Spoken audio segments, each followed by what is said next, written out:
Donc, fas yéene commencé conférence de presse bi nag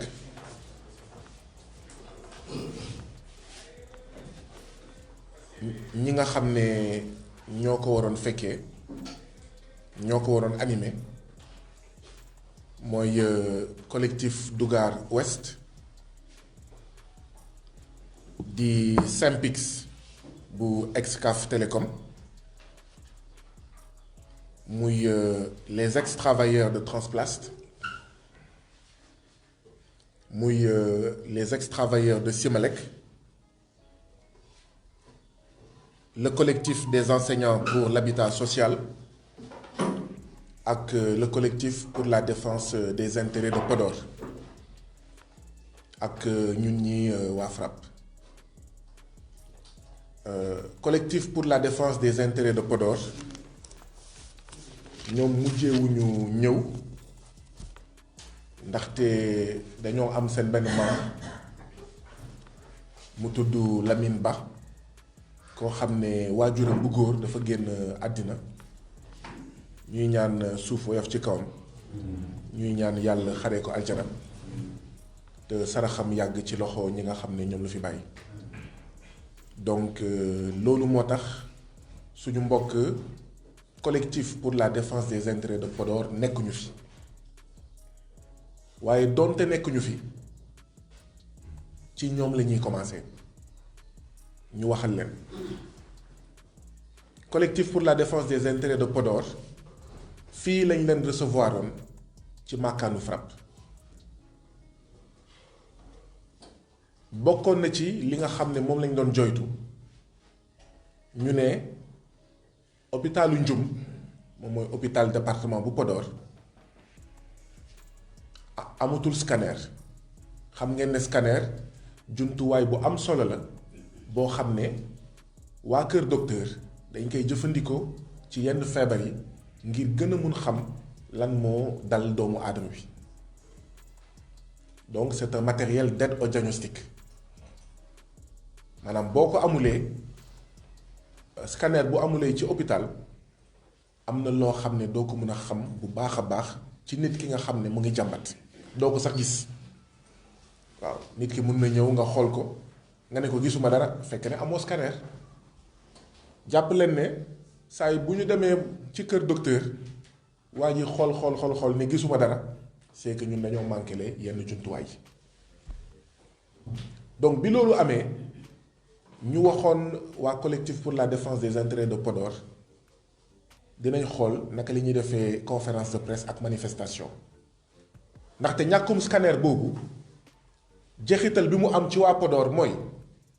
waa Podor bu ñu waree def scanner dañuy dem ba Ndar muy 200 kilomètres ba Ndar 200 kilomètres aller 200 kilomètres retour muy 400 kilomètres ngir rek scanner. waa loolu ñaata doomu aadama yuy yeewoo Podor ñoo am paas pour fay njëgu 400 kilomètres.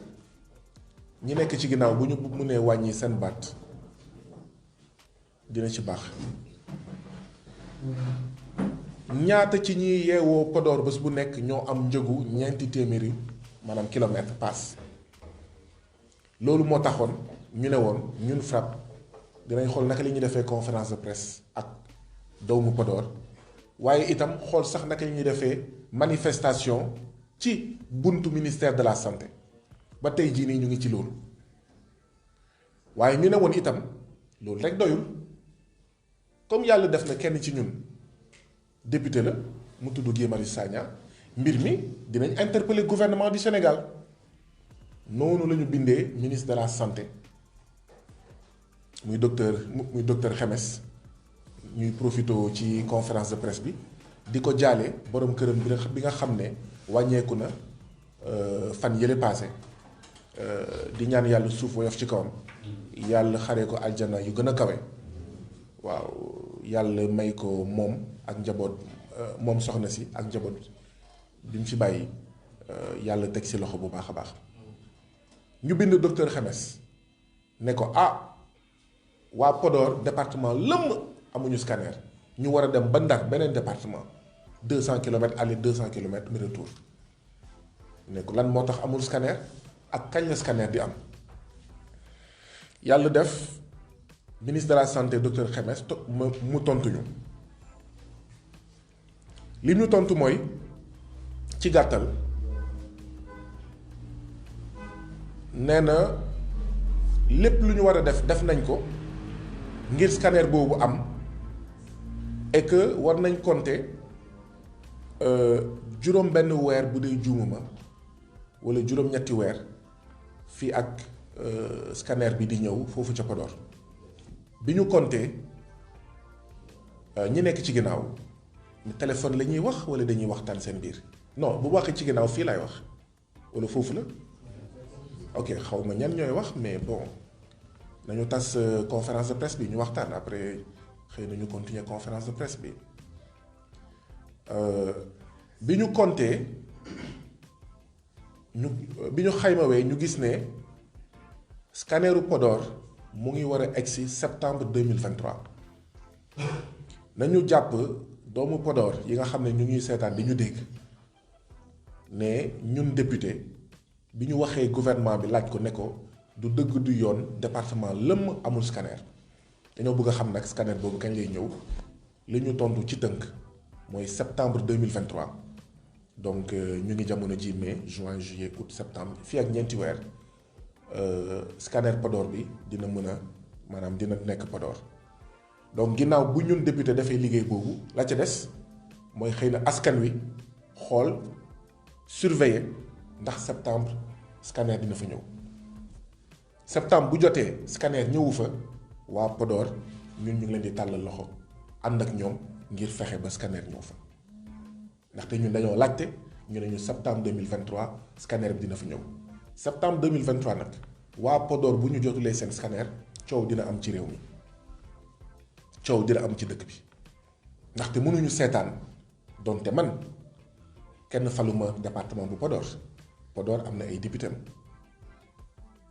donte man dëkkuma Podor juddoowuma Podor falewuñu ma département bu Podor waa Podor ay doomu Sénégal lañu te député bi ma doon député de tout le peuple sénégalais la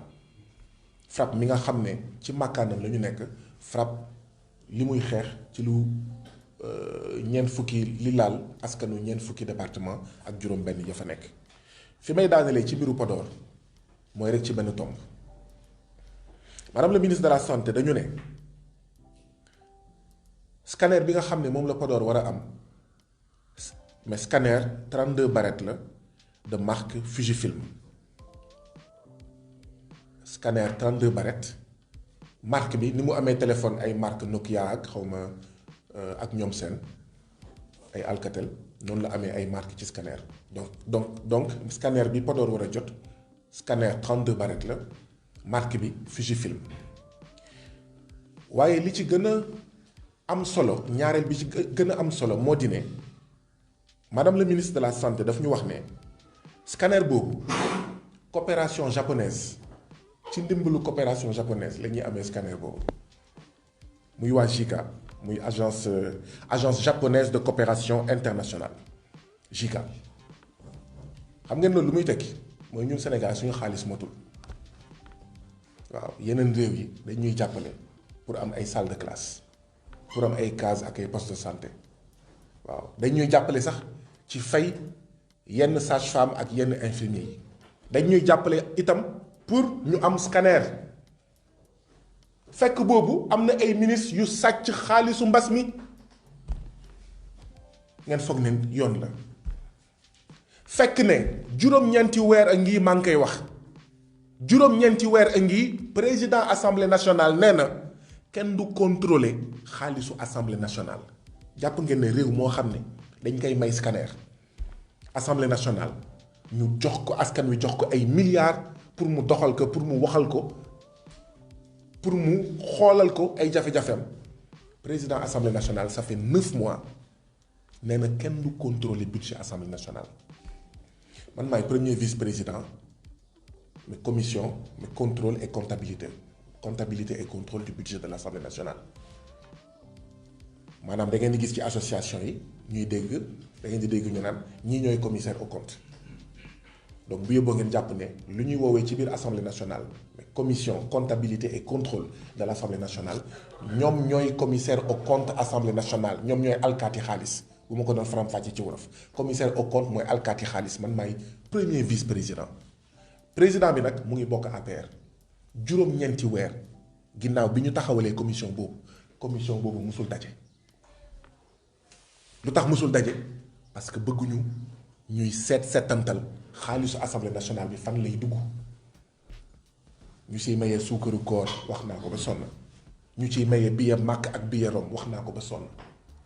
ñu ciy joxe xaalis ay gàmmook xaw ma ay popo ngi nag xaw ma ak ñoom seen fekk ne contrôlé wuñu xaalisu assemblée nationale ministre yaa ngi sàcc suñu xaalis Cour des comptes moo ko wax ministre yoo xam ne amuñu woon saret balaa ñoo nekk ministre jamono ji ñu ngi am ay avion ñu ngi am ay kër fu nekk fekk Podor amul scanner ñu ne askanu Japon moo ñuy sarax scanner dama bëgg a ginnaaw taxawaay bi ñu war a am pour xool ndax septembre département Podor dina am scanner ginnaaw taxawaay boobu ñu war a am ñun itam war nañ ubbi suñuy gët ubbi suñuy xel te gën a comprendre lan moo tax dëkk yu mel ni Podor amuñu scanner amuñu yeneen ak yeneen dëkk buy sàcc xaalis dëkk bu mënul am scanner waroo sàcc xaalis assemblée nationale mi nga xam ne moo war a contrôler gouvernement du Sénégal assemblée nationale sax bëggul moom ay député di ko contrôler donc nañu xam ne kon fekk lii mu ngi am ay Podor dina am du ñu am scanner du yenn saa yi rajo bi panne ñu ne da ngay jógee Saint-Louis dem Thiès yenn saa yi ñu ne xawma da ngay jóge Kolda dem Ziguinchor ndaxte jumtuwaay bi nekk hôpital bu Kolda dafa panne ñu yóbbu la xawma Sédhiou wala yóbbu la Ziguinchor wala nga jóge Sédhiou ñu yóbbu la Ziguinchor balaa ngaa egg croisement Diaroumé nga dee ñu ne ndogalu yàlla sàcc bi moo war a jeex président Macky Sall dafa war a bàyyi di détourner alalu Sénégal bi ay ministre am dañoo war a bàyyi di sàcc alalu Sénégal ba ay askan Japon amul pétrole Japon amul gaz Japon amul zircon Japon ay île la ay île maanaam da ngay jël ay gore yu bëri benn gore ñaari gore ñeenti gore téeméeri gore loolu mooy Japon Japon ay île la mooy téeméeri gore boo leen boolantee mu nekk ci géej gi loolu mooy Japon askanu Japon moo ñuy may ñun askanu Sénégal dëkk pétrole dëkk gaz dëkk zircon dëkk wurus dëkk phosphate dëkk suuf dëkk géej dëkk naaj dëkk 18 millions de citoyens sénégalais ñoo ñuy sarax scanner 32 barrettes de marque Fujifilm loolu laa bëggoon wax ci waa Podor kon ngeen xam ne mbir mi métti na li wokk nag Podor moo xuri Thiès li wokk Podor moo xuri département Médina Yoro Foulah MIF amuñu 1 millimètre de goudron 1 millimètre de goudron département lëmm Médina Yoro Foulah amul 1 millimètre de goudron maanaam di nga wër département bi yëpp ku fa gis trace goudron nga ñëw ñun waa FRAPP ñu may la xaalis donc moo xuri Goudiri moo wokk Salémata moo xuri Saraya ñi nga xam ne ñu ngi bóof ci wurus loolu laa bëggoon wax ci Podor ñun nag na ñoom fulla ak fayda président Macky Sall mënul continuer di détourner xaalisu Sénégal fekk ne askanu Japon askanu États-Unis askanu France xawma askanu kan ak kan moo ñuy sarax askanu Canada askanu Corée askanu ñeneen ak ñeneen di ñu sarax mënul continuer da ngeen di bàyyi président Macky Sall détourner xaalisu Sénégal te xaalisu Sénégal ngeen dugal ko ci yitte askan wi da ngeen di bàyyi yéen ministres yi di sàcc alalu Sénégal te alal bi mu dugg ci yëfu askan wi bu ñu paree ci waa Podor di jaalewaat suñu mbokk Lamine Ba mi nga xam ne ci collectif pour la défense des intérêts de Podor la bokk te waajuram bu góor génn àddina moo tax teewuñu fi waaye donte teewuñu fi ñu waxal leen mën nañ jëm ci waa Synpics Excaf Télécom. Alors collectif yi ci des muy collectif Dougar Ouest, Synpics Excaf Télécom, les ex-travailleurs de Transplast, les travailleurs de Simalek, le collectif des enseignants pour l'habitat social muy juróom comme benn bi nekku fi ñoom ñépp seeni ndaw ñu ngi fi dinañ wax ngeen dégg ndaxte seeni ndaw du ñu toog man may nettali ñun waa FRAPP ñuy nettali ñoom dinañ wax ku ci nekk di ngeen dégg lu yéeme waaye dañ ciy brosse rek tuuti ñoom ñu gën ko toj pour wax ne naam tey jii nii li lëmbee réew mi mooy coowal Ousmane Sonko Adji Sarr dëgg la moo lëmbee réew mi te coow loolu dinañ ko topp ba fu mu war a egg waaye ñun waa FRAPP dañoo jàpp ne coow loolu war nañ ci am taxawaay bu mot sëkk waaye warul tere askan bi nga xam ne ñu ngi koy noot ni ñu jàppee ne dañuy noot Ousmane Sonko noonu lañ doon nootee ñeneen 10 ans avant 20 ans avant 30 ans avant naa ci ñëwaat mooy continuer ba tey donc président Macky Sall li mu bëgg ñu yem rek ci coowal Ousmane Sonko Adji Sarr ñun war nañ ko lijjanti waaye warul tax ñu fàtte ne am na yeneen doomu Sénégal yi nga xam ne ñoom itam ñu ngi leen di noot te amuñu doole bi Pastef am ñoom itam ñu ngi leen di noot te amuñu xëy na doole bi Ousmane Sonko am moo tax donte dinañ am taxawaay ci dossier boobu dafa am yeneen dossier yoo xam ne itam dafa am solo te dossier yooyu itam dañ ci war a focus dossier yooyu itam dañ ko war a seetantal bi ci njëkk mooy suñu mbokk Excaf ñun waa FRAPP dañ ci am métit bu rëy rëy ndaxte li ci ëpp waa presse bi ñoom ñooy toog fii jàkkaarloog ñun waaye tey presse bi fii la toog ak ñun jàkkaarloog presse xam nga damay faral di wax naan bëri na ay caméraman yoo xam ne ñu ngi liggéey ci presse bi bu ñu amee 75 000 par mois sant yàlla damay faral di wax naan bëri na ay acteurs de la presse yoo xam ne ñu ngi liggéey ci ay organe de presse musuñu gis contrat de travail sax ñu ko sax laaj ndax dañoo jàpp ne bu ñu koy laaj ñu naan leen jóge leen fi waxatuma la nag ay xawma cotisation sociale ak ñoom seen wala ay cotisation à la retraite suñu mbokk Excaf Télécom ñi leen nar a waxal ci nasaraan mooy Lansana Diandi dinañ ko jox kàddu gi ak ci français Lansana Diandi ci wolof Lamine Ndiaye ñun waa FRAPP lenn rek lañ ciy wax mooy déjà man en tant que député interpellé naa gouvernement bi ci situation liggéeykatu Excaf ndaxte ay liggéeykat yoo xam ne amal nañ leen lu ëpp ñaar fukki weer ak ñeent ci payoor ñaar fukki weer ak ñeent ci payoor yow da ngay am payoor sax nga am jafe-jafe da ngay am payoor di ko fayeeku weer ak weer ngay am jafe-jafe ngay naan tabaski bi naka la nar a demee ngay naan julli korité bi nu mu nar a demee nga bijjaaw ci saa si te jot nga sa payoor rentrée scolaire bi naka la nar a demee waaw yow ngay bijjaaw te fekk yaa ngi jot sa payoor fekk sax yaa ngi jóor sa payoor ci sa digg lal yaa ngi si mais yaa ngi si sa biir nekk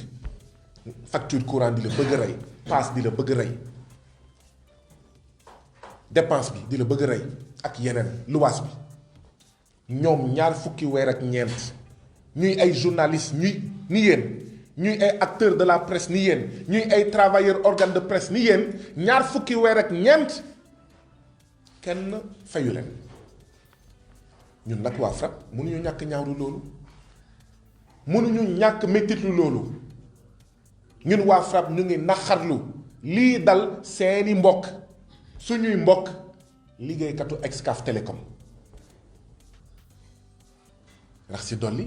ay at a ngi ñu leen di dagg ñuy dagg seen payoor li ñu war a verser IPRES ak caisse de sécurité sociale bu ñu demee IPRES ak caisse de sécurité sociale duñu fa fekk tous ñu ne leen cotiser wuñu leen cotiser mais ñun dagg nañ ñu kon xaalis bu ñu dagg fu mu dugg yow employeur yow patron da nga war a dagg liggéeykat yi yow nga jël beneen xaalis boole ko ak li nga dagg liggéeykat yi dem verser yow nga dagg liggéeykat yi versé woo loolu ministre du travail waru ko seetaan gouvernement du Sénégal waru ko seetaan sama xel mën na nangu benn weer mu rëcc la ñetti weer mu rëcc la at sax mu rëcc la waaye ñaari at ñetti at ñeenti at ñu ne gouvernement du Sénégal am na ñu ne président de la République am na ñu ne ministre du travail am na ay at ay liggéeykat toog ñu leen di dagg te kenn du ko versé depuis 2014 dinañ ci ñëw muy 9 ans juróom-ñeenti at amul versement waaye loolu ñaata million la ñaata milliards la ak fan la dugg liggéeykat yi bu ñu yuuxoo ñu ne affectation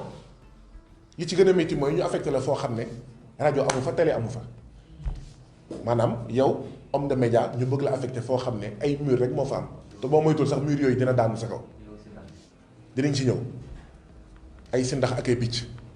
ñoo fa nekk depuis 2014 loolu la seen mbokk yi di maanaam di dund xam naa yéen da ngeen sañul wax rek yéen mii toog fii da ngeen sañul wax rek moo tax fan yii di ñëw bu ñu leen woowee manifestation pour waa Excaf bu leen manqué ndaxte ñii seen dossier bu avancé wul ça veut dire que yéen seen dossier du mës a avancé ñii dañoo war a ànd ak ñoom ba mu saf sàpp ba seen dossier réglé wu comme ça duñ ko defaat yeneen travailleurs des médias ndaxte bu ñu amee fit def ko waa Excaf Télécom te Excaf Télécom nekkul lu tuuti ci Sénégal ça veut dire que am nañ fit def ko xaw ma waa 313 waa Dakar Buzz xaw ma waa 7TV xaw ma waa TFM wala je sais pas moi waa 2STV léegi nag ñu ngi naan état bi ameloon na xaalis naka Excaf waaye état bi ñun lu ñuy wax état bi mooy état bi bu fekkee dafa amel xaalis ay organe de presse wala ay entreprise mais bu fayee entreprise boobu état bi warul fay rek toog noppi état bi dafa war a fay ba pare ne par la force da ngay fay liggéeykat yi mënoo jot xaalis bi nga xam ne état moo la fay ba pare nga ne banque yi nga fay ba amatoo looy fay liggéeykat yi ñu ne banque yi ñooy priorité mais banque yi du ñu dee bu dee banque moo sonn bu dee personne morale moo sonn kon personne physique lu muy wax personne physique mooy nit njaay ak noppam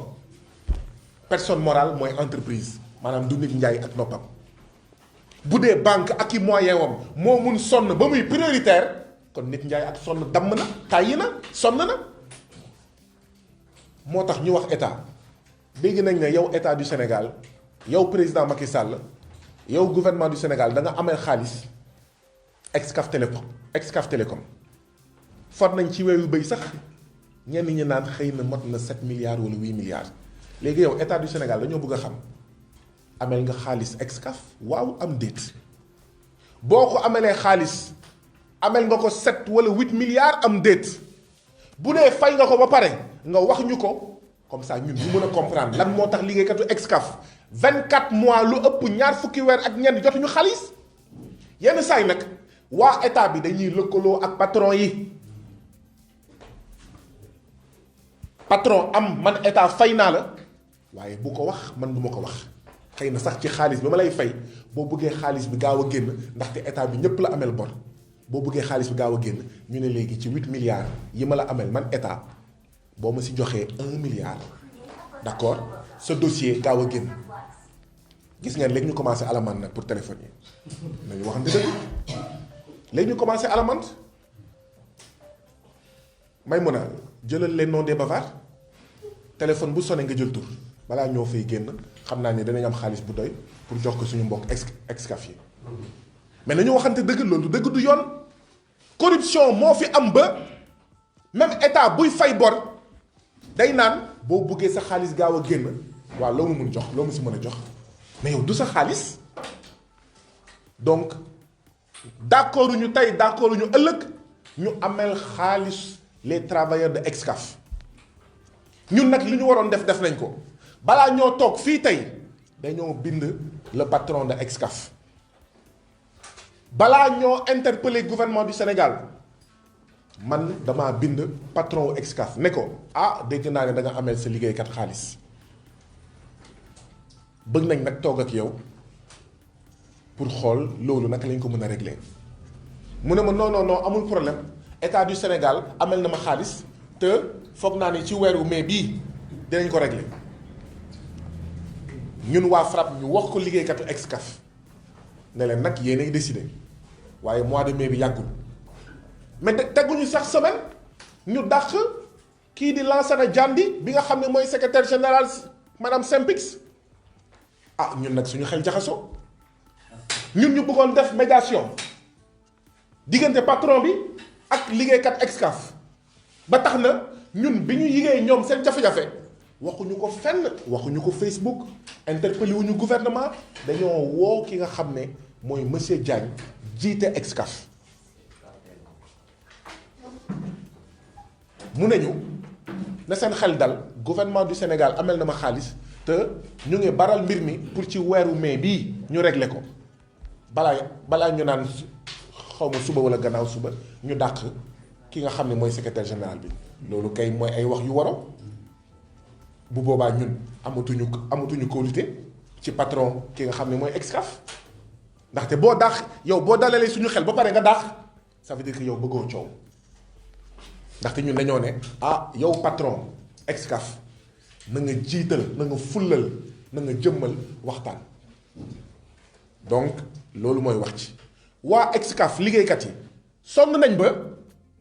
yenn saay bu ñu toogee xawma fukki weer ak ñeent jotuñu payoor ki jiite Excaf TNT mu jox leen ay TNT ay décodeur TNT ne leen loolu leen ko jaay yéen a ko moom attends loolu dinañ ko def borom kër père mère soutien de famille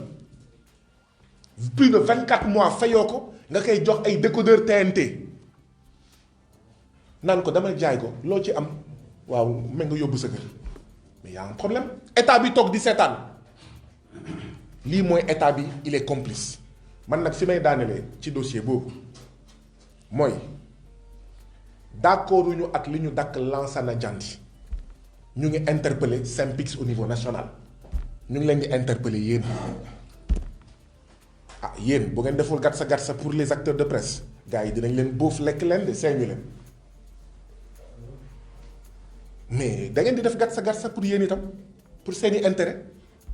sinon gars yi lekk seen xaalis noot leen ba pare du mujj fenn avec la complicité de l'État du Sénégal. Nous dénonçons le licenciement arbitraire, abusif du secrétaire général de la section Synpics de Excaf Télécom, Lansana Diandy. ñu ngi mettitlu liggéeykatu Excaf li ñu toog lu ëpp ñaar fukki weer ak ñeent te kenn fayu leen fan yii di ñëw dinañ manifester ci buntu Excaf fan yii di ñëw du rek Lansana Diandy moom la ñu licencié Lamine Ndiaye tamit dañ ko licencié waaw waaye de toute façon Lansana Diandy ak ki nga xam ne moom mooy Lamine Ndiaye mooy ñaari ndeyu mbind li ñoom dinañ waxal seen bopp donc ñu ngi ñaawlu Lamine Ndiaye ak Lansana Diandy yi ñu licencié foofu ca Excaf Télécom donc ça veut dire que problème bi waajul en tout cas suñu xel ñaaw na bu ngeen déggee nag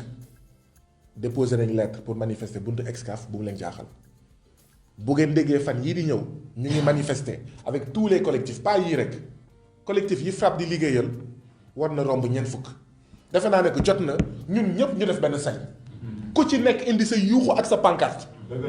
ku ci nekk indi sa banderole ndaxte nooteel bi dafa doy ndaxte wóor na ma nekk waa Excaf Télécom bu ñu amoon doole Pastef di génn ci biti kenn du leen def nii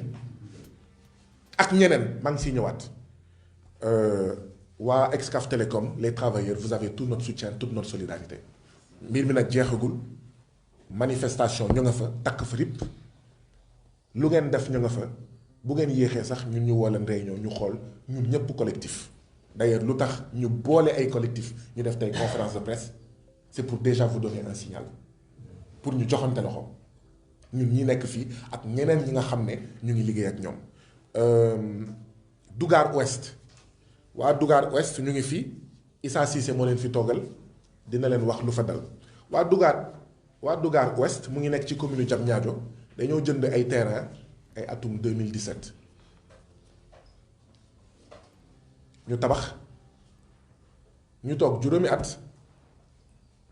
mairie bi jaay leen mairie bi jox leen mairie bi ak ñi fa cosaanoo jox leen ay suuf ñu jënd ñu fay ci état ñu toog juróomi at Sococim ñëw ne moom moo ko moom mais dëkk bi vraiment bu fekkoon ni ñuy mobiliser police gendarmerie GIGN BIP ak état du Sénégal yépp pour topp waa PASTEF bu dee noonu lañ doon aaree liggéeykat yi di aar enseignants yi di aar suuf kon problème yi yëpp du fi am ni ñuy mobiliser état yépp pour benn nit mais nañ ko mobiliser pour yitte askan wi. lu ëpp juróom fukk ak juróom victime ñoo nekk ci collectif bi li ci gën a métti mooy Descos ñëw ne leen mais arrêté leen bu leen fi tabaxati dara te mairie moo leen jox mairie bu Diamniadio li ci gën a métti mooy maire Diamniadio bi nga xam ne moo leen jox suuf moo leen jaay suuf monsieur le maire ne patt noppi mais luy loolu on est où là mais xanaa yow mairie nga ne déedéet Sococim moomu ko wala man mairie Diamniadio man maa juum et kon je dois dédommager waaye bu mu si mënti doon la mairie les collectivités locales sont des démembrements de l'État donc mairie bu mënul régler problème bi État du Sénégal au niveau central na régler le problème du collectif d'accord des victimes de Dougar Ouest ñi nga xam ne wala Sococim la wala mairie la wala état bi moo bëgg a jaar seen kaw lekk seen suuf comme lu muy amee ci dëkk bi benn pàkk ñeenti borom nga jaay ko Yaya nga jaay ko Ousmane nga jaay ko Maymuna nga jaay ko Xooxaan nga jaay ko xawma Pape Niang ñëpp ñëw sama këyit ku nekk ñëw ne terrain bi maa ko moom loolu dafa war a jeex Sénégal waay ay nit yu dajale seen xaalis seen ñaar dërëm seen ñaar fukk pendant 20 ans 30 ans ne dañuy ut terrain tabax kër nga ñëw comme ça ronga ñu baadoole di siim cere buur moo war a jeex jaay doole bi ci Sénégal moo war a jeex ci boppam te état mu ñuy seetaan te lii dina jeex donc moo tax ñun itam ñu ngi exprimer suñu solidarité à collectif des victimes de la spoliation foncière de Dougar Ouest. Descos nag foog ñu waxante ak moom Descos xaw ma Descos la tudd xaw ma def sa poche foog ñu wax ak waa def sa poche xaw ma waa Descos ñoom itam seen taxawaay doy na waar loolu xanaa ñoom dañuy jot ci ay enveloppe moo tax ci ay borom barke rek la ñuy sës mosuma dégg def sa poche xaw ma Descos aar na pàkku baa doole ngeen jéggal ma wala néew di doole mosuma ko dégg foo déggee Descos rek xaw ma def sa poche mu ngi ak borom barke yi xanaa ñoom dañuy am quota ci pàkk yi may fàttali ne xaw ma Descos xaw ma def sa poche ci gendarmerie la bokk maanaam ci ministère des forces armées ñëw rek def arrêt def sa poche néew di doole bi dajale toute sa vie durant mu tabax kër nga ne arrêt def sa poche non bu def sa poche di am kay def suñu poche waaye pas ñuy def ay golo yu bëy pendant 30 ans def ci poche xaw ma golo di bëy baabun dundee def ci poche baabun déedéet duñ ko nangu donc dossier bi itam Dougar Ouest interpellé nañ gouvernement du Sénégal bi ñu interpellé gouvernement du Sénégal ministre de l'urbanisme nee na je crois que jot ngeen ko en tant que député comme yàlla def na ak askan wi nekk naa député waaw dossier yu bëri duñ ko rek réglé ci mbedd dañ koy réglé ci mbedd bi waaw dañ koy réglé ci conférence de presse bu jaree marche ñu marche waaye dañ koy yóbbu tamit ci assemblée nationale je crois que loolu la assemblée nationale di jëriñ et pas di séddoo ay sukkaru koor ay billet Makka ak ay billet Rome ñu interpellé gouvernement du Sénégal gouvernement du Sénégal tontu ñu ne bi ñu bindee ci kaawu ñii am jafe-jafe suuf ca Descos préfet bu Rufisque commencé na def enquête ah bon alhamdulilah donte nag enquête bi xaw naa yéex de ndaxte nag ñii nag ñu ngi sonn depuis 2017 waaye ba léegi garaawul genn wàllu kasara moo gën kasara donc jox nañ tontu bi suñuy mbokk ñoom dinañ si ñëwaat tontu bi nag dinañ ko topp suñu xaalis du ñu bàyyi ay baabun bëgg ko foqati suñu loxo dinañ ñu bàyyi ak suñuy terrain ba mu mot sëkk te dinañ ñu wax ndax mairie bi moo jaay lu mu waruloon jaay wala ndax Sococim moo ñu bëgg a sàcc mairie bu Diamniadio moo ñu bëgg a sàcc wala Sococim moo ñu bëgg a sàcc wala impôt et domaine moo ñu bëgg a sàcc wala xawma gouvernement bi moo ñu bëgg a sàcc wala ñoom ñëpp ñoo ànd def benn say bëgg ñu sàcc ñun lu ëpp juróom fukk ak juróom victime président Ousmane Sonko nee nañ ñeent fukki fan ak juróom dossier woon justice ñeent fukki at ak juróom furab dem na ba appel nee nañ dossier bu gaawee noonu musul am ñëwuma fi pour waxtaanee Ousmane Sonko xam nga lu tax may wax dossier Ousmane Sonko mooy di ngeen dégg Mamadou Niang Pape Mamadou Niang moo fi toggal liggéeykat yu Transplast 34 ans ñu ngi justice mais ñii ku ñu yëpp kon ñoom dossier bu am fulla ci ñoom mu am 45 jours mu am ñaari weer mu am ñetti weer waa Transplast 34 ans 290 travailleurs fanweeri at ak ñeent ñuy xëccoog seen patron Samir Bourgi fekk fu ñu dem ci yoon daan Samir Bourgi ne liggéeykatu Transplast nañ leen fay waaye xool leen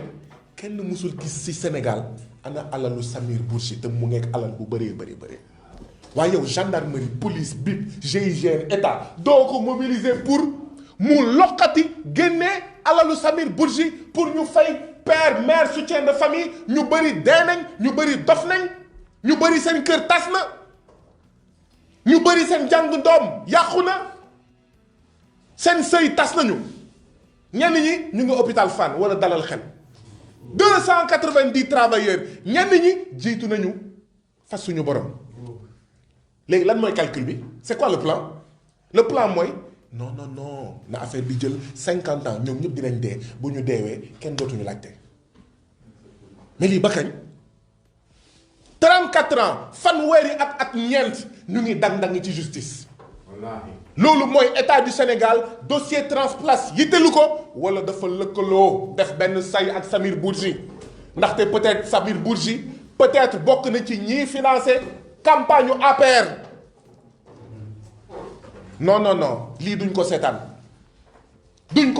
34 ans c'est une honte 34 ans de procédure judiciaire pour le dossier de Transplast alors que yeneen dossier 2 mois 3 mois 1 an furop mu jeex ñu naan le dossier Khalifa Sall benn dossier musul gaawee noonu kon dossier bi lan moo tax gaawul 34 ans ñoom dinañ ko waxal seen bopp ñoom itam ñu ngeek ñoom ba géej gi fer ñu ngeek ñoom ba ñu fay leen seen droit ba mu mot sëkk ñoom ak njirim yi ñu fi bàyyi ñoom ak les veuves et les orphelins justice Sénégal nekkatu fi pour défendre la veuve et l'orphelin justice Sénégal ñi mu fiy défendre mooy d'accord ay baabun yi nga xam ne dañ ñu jàppee ay golo justice Sénégal ñi mu fiy défendre mooy ñoo xam ne dañoo jàppee seen bopp buur suñu deret suñu ñàkk suñu alal suñu ay droit di siim ñoom seen cere loolu duñ ko nangu ñii yàlla nangu suñuy loxo jiituñu ci ñoom dinañ fay seeni doom ba mu mot sëkk ak seeni jabar maa ngi commencé gudd daanaka pare naa collectif des enseignants pour l'habitat social ñoom itam li dal waa Dougar moo leen dal yaayaa mu ngi fi ndeysaan yaayaa mu ngi fi moom dina wax heure bi mu ngi ko waroon fekk hôpital bàyyi hôpital ñëw toog fii ndax lan ñoom ñu def seen coopérative jël seen 30 hectares tabax dugal ndox dugal courant dugal téléphone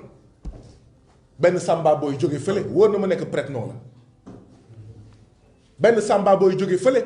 ne ñoom fu ñu tabax ñoom ñoo ko moom encore def sa poche xaw ma descos encore ñoom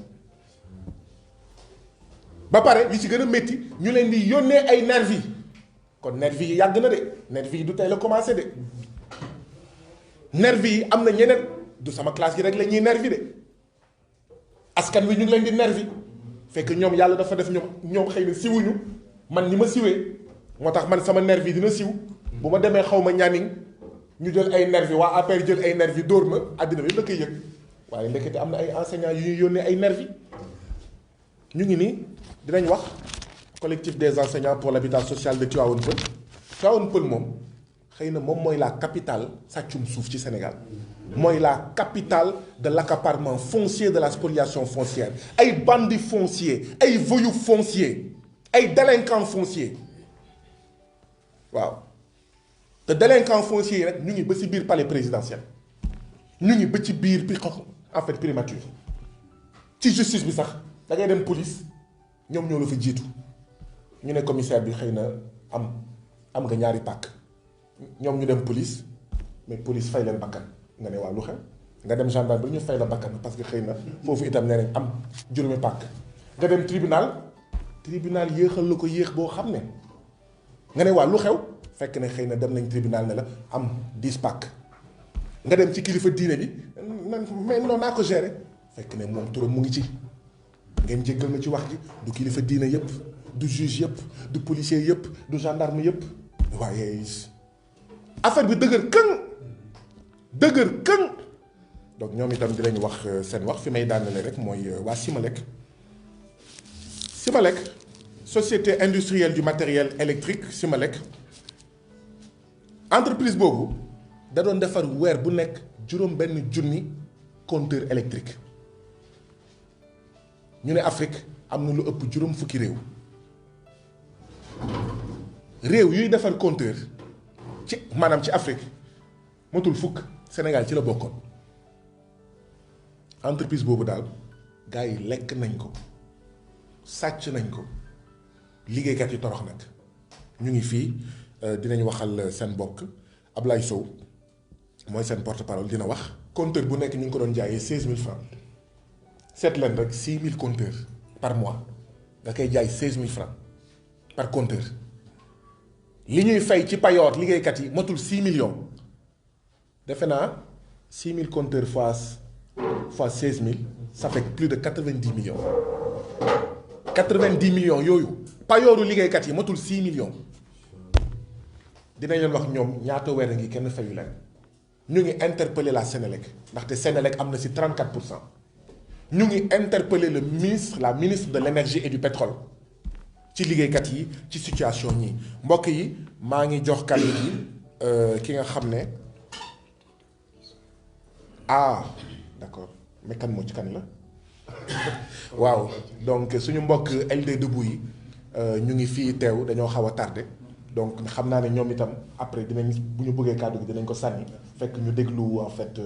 ñi nga xam ne ñoom ñooy collectif yi parce que dañoo bëgg tamit ni mu amee F24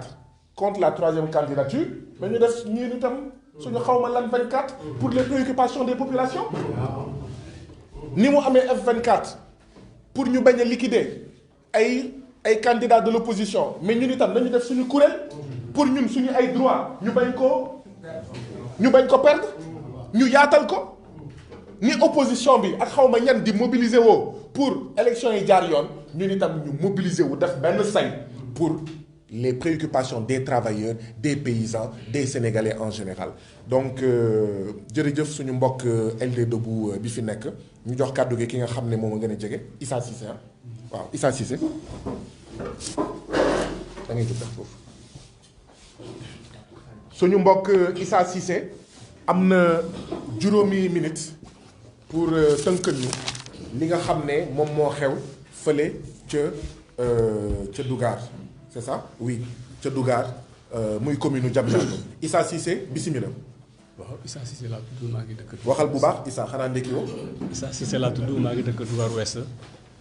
ñun dañu am suñu jafe-jafe foofu ci suñu tool yi ndax Dougar dëkk cosaan la te ñun fa lañu juddoo ba am lu ëpp 50 ans mais ba ñu nekkee ba léegi fa ñu doon béy depuis ëpp 50 ans mosuñu gis benn engin koo xam ne jóge na ñun Sococim dafa ñu sax Sococim ñun crémier leen daan wax gis seen borne fu ñu yem am ravin bi dox suñu diggante ak ñoom seen borno yi yem fa depuis bi ñu nekk xale bi léegi ñu fay bay loolu mosu ñu am benn coow mais bi ñu demee ba xam ne li tamit ci lu ñu gis ci sunu bay ak sunu maam yi ñu xam ne ñoo ko moom ñu gis waa mairie pour ñu lotiseel ñu ko bi ñu ko lotiseel nag ba pare depuis ma 5 ans ci gannaaw après waa mairie waa Sococim ñëw sunu gannaaw ñu ne ñoom moom suuf soosu te ñun li dépassé ravin bi ñëw ci sunu suuf si gis ñu fa benn piquet boo xam ne mën na firndeel depuis ñu nekk xale ba tey ne Sococim moo ko moom te am na ñu tabax ba dëkk te kër yi dem nañ ba sax si ravin bi amatuñu fu ñuy jàll te ñun bu ñu sañoon ñun dañuy am sax si biir Sococim loo xam ne lu toll ci 50 hectares wala 20 hectares parce que amatuñu fu ñuy dëkk bu ngeen fa demee wàcc terrain bi li ñu gënoon nag ñoom ñu wàcc terrain bi waa DASCOS ministère préfet waa mairie ñoom ñi nga xam ne ñoo am doole boo xam ne mën nañu toog xalaat bu baax xool place bi ni mu demee ñu mën a am ni ñuy régler affaire boobu mais Sococim aussi fu ñu nekk nii ci place bi ñoom ànd nañu fa ay gardien ak ay xaj ñu nga foofu di fa fanaan di fa yëngu dem nañ si ñoom nag avertir leen 2 fois démb la ñu leen mujj avertir mais soo waxee ñu ne dañ fa ñoom dañuy liggéey ñun àndiwuñu leen fa kon ñu mënuñu leen fa jege jole kon donc ñun waa DASCOS bu ñëwee bind arrêt DASCOS ne bu kenn liggéey te préfet waxoon ne bu kenn def dara foofu tant que waxtaanuñu ci affaire bi ñoom ñu mën a andi xaj seen xaj foofu kon donc man dama gis ne kon borom terrain yi nga xam ne am nañu fa commencé liggéey seen liggéey war nañu mën a continuer seen liggéey parce que ñoom Sococim ñu ngi liggéey parce que gardien nañu fa andi teg fa ak ay xaj léegi nag tey ñu fa waa DASCOS bind nañu fa arrêt DASCOS te préfet daf leen waxoon ne bu kenn def dara ba ñu lijjanti affaire bi loolu mooy suñu problème te suuf soosu fa la ñu juddoo fa la ñu yaroo suñu yaay yi ak ñoom dañ naan ñoom dinañ togg añ foofu ak ñun te benn point boo xam ne amul benn fer wala benn piquet boo xam ne dépassé na ravin bi ñëw ci ñun te li ñu xamoon loo xam ne kenn nettaliwuma ko lu ma fekkee la tubaab bi on jam ay 82 83 ñun dañu daan tas ak ñoom ci àll bi foofu ñun ñuy béy bu ñu ñëwee takk balis ci côté ravin bi ànd ak moom lu toll ci 100 mètres dagg ko bàyyi 30 mètres pour nag yi fi ñu mën a jaare takkat noonu mu dem bu ñu ñëwee wër foofu yépp nekkat bi ñu demee ba jege si ñoom commencé kii ñu ne fii bu kenn jàll fii bu kenn def dara foofu ñun ñu bàyyi leen li ñu moom ñun ñu yaakaar ne li ñu moom aussi te war nañu ko mën a liggéey si lañu ko demee ci mairie waxtaan ak ñoom ñu loolu sel ñu ko waa mairie am ñuy jox ñoo am nañu am ñoo xam ne tamit jox nañu leen mais loolu mooy li ñu metti daal ñun parce que ki fa faral di ñëw man du mën a ba turama Malick Mbacke la tudd nee na carrément dafa tas ak ñoom samay frères yi foofu mu ne leen fii bariwul nit yéen amu leen kayit bu baax te boo demee plan cadastral di nga fa fekk turu Arona Ciss ak turu Dieg Diouf kon lan moo andi plan tur yooyu ci biir plan cadastral ba pare am titre foncier boo xam ne Mame Less Diagne ko moom ñoom ñu dugal titre foncier boobu jël seen titre foncier ba ko teg ci kaw titre foncier boobu encore pour jaay kon loolu dama gis ne jaay doole la vraiment loolu lu ñu metti la daal ñu waa foofu parce que am na problème bi amoon dugaar ci wàllu suuf mu metti noonu trop te bëgguñu loolu aussi lu mel noonu yeewu waat foofu bu ñu sañoon nag ñi nga xam ne am nañu doole war na mën a jàppale ci loolu ñu jàppale ñu ci loolu. jërëjëf voilà jërëjëf Issa Cissé mën nga changer place ak Yaya may fàttali ne Issa Cissé moo wax ci turu collectif Dougar Ouest nekk ci Diamniadio lii muy nettali nii am na ñetti at ci ginnaaw demoon nañ Dougar pour beneen coowal suuf ñun waa FRAPP ànd fa ak waa Y'en a marre suñu doomu ndey kilifa mu nekkoon ci biir weeru koor bés boobu métti woon na loolu ndaxte xale Dougar yi ñu ngi yore woon seen lance-pierre di xeex ak gendarme bi effectivement bëgguñu loolu amaat Dougar ñu jox kàddu gi nag ki nga xam ne moom mooy Yaya Diédhiou mooy porte-parole du jour bu collectif des enseignants pour l'habitat social Yaya Diédhiou dina wax ci nasaraan ak ci wolof Yaya Diédhiou bismillah. donc asalaamaaleykum. Yaya Diédhiou muy koo xam ne du ma ko gis lu bëri mais ñun ñoo nekkoon école nationale de développement sanitaire et social moom mu doon def infirmier d'état man ma doon def assistant social mooy école bi nekk diggante hôpital Fann ak université Cheikh Anta Diop bu Ndakaaru foofu la nga xamante muy ENDSS foog naa nekk boobu ak léegi est-ce que du benn yoon wala ñaari yoon la ñu mës a gisee donc ma am mbégte loolu gis ko tey donc mu doon jàmbaar ñu bokkoon ci comité des élèves de l'ENDSS Yaya Diédhiou bismillah. donc maa ngi nuyu ñëpp man maa ngi tudd Yaya Diédhiou te bokk ci collectif des enseignants de l'habitat social bu nekk Tivaouane Peulh donc commune Tivaouane Peulh Niaga donc ñun coopérative lañu des enseignants bi nga xam ne 2009 2010 lañ fa nekk ba léegi donc am nañ fa cité bi nga xam ne heure bi may wax ak yéen nii am nañ fa sax ay délégué de quartier terminus 74 fa la nekk donc am na courant am na ndox am na lépp donc bu ñu fa nekkee boobu ba léegi nag y avait aucun problème ba en 2023 bii may wax ak yéen benn nit jógee Tivaouane Peulh ak gàngooram ak seen nervi ñëw dugg foofu di jël suñu benn terrain yooyu yi nga xam ne suñu membres yi nga xam ne jotaguñu mën a tabax jël terrain yooyu di jaay ne ñu mu jaayee nañu gaaw a tabax donc boobu ba léegi ñu ngi ci en tout cas kii boobu yéeg ak wàcc boobu bi nga xam ne jusqu'à présent amaguñu benn dénouement donc ñuy lancer appel nag aux autorités surtout donc la mairie de Tivaouane Peulh Niaga donc le sous-préfet donc le préfet pour qu'au moins ñu dimbale ñu pour ñu régler cette question définitive là parce que comme ni ñu ko waxee à Tivaouane Peulh lu fa nekkul fenn ci foncier ñun mënuñu comprendre fépp fu problème foncier am état day jóg am lu ñuy régler mais ñun Tivaouane Peulh bu ñu nekkee foofu ba léegi problème suuf bu fa am ba léegi gisuñu li nga xam ne état réglé na ko donc nous lançons vraiment un appel à l'état du Sénégal pour qu'au moins ñu jublu ci loolu ñu régler cette affaire benn nit kese ak njabootam recruter ay nervi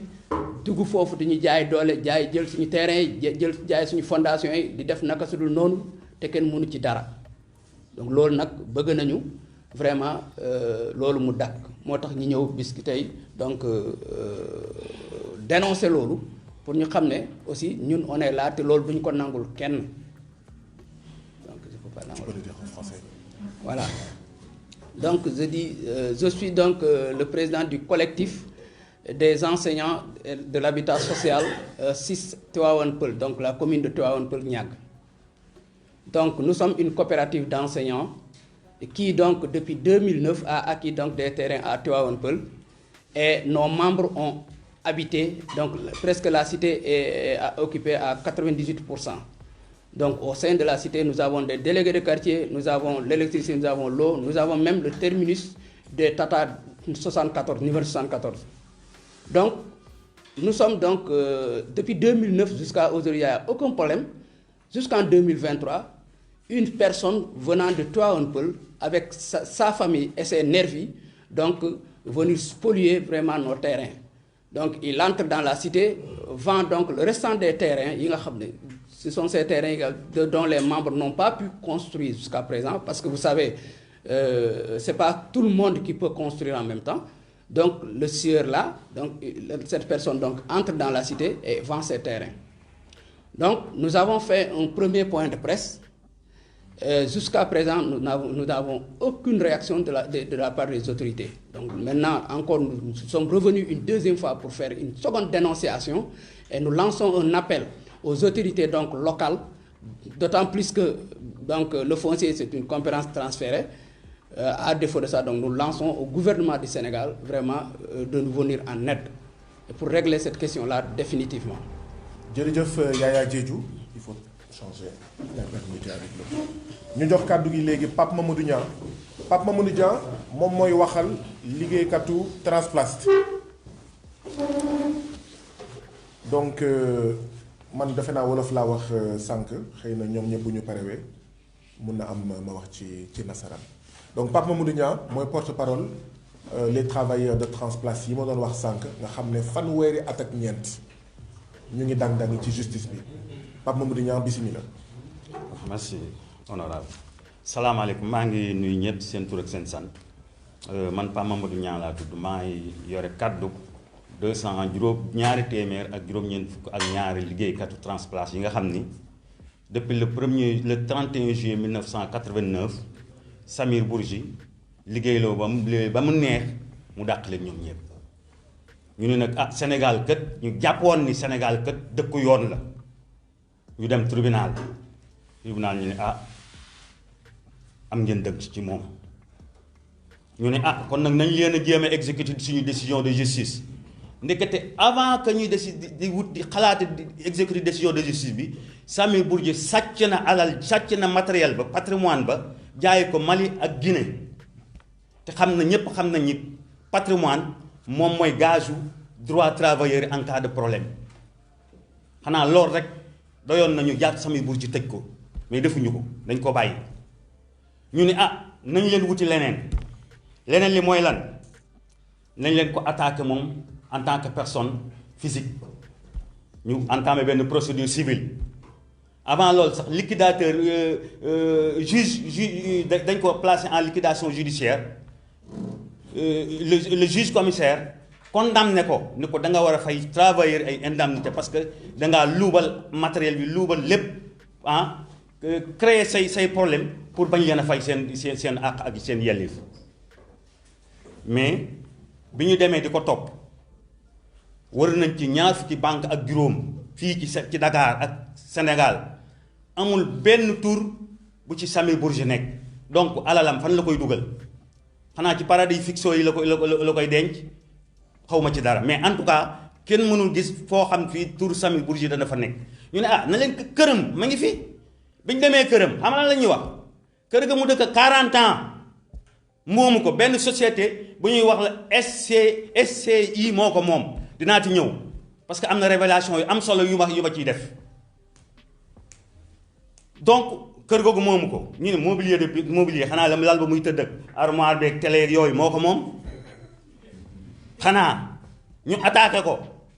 ñun ñu non kër gi moom loolu lépp moomu ci dara SCI moo ko moom ñu ni waaw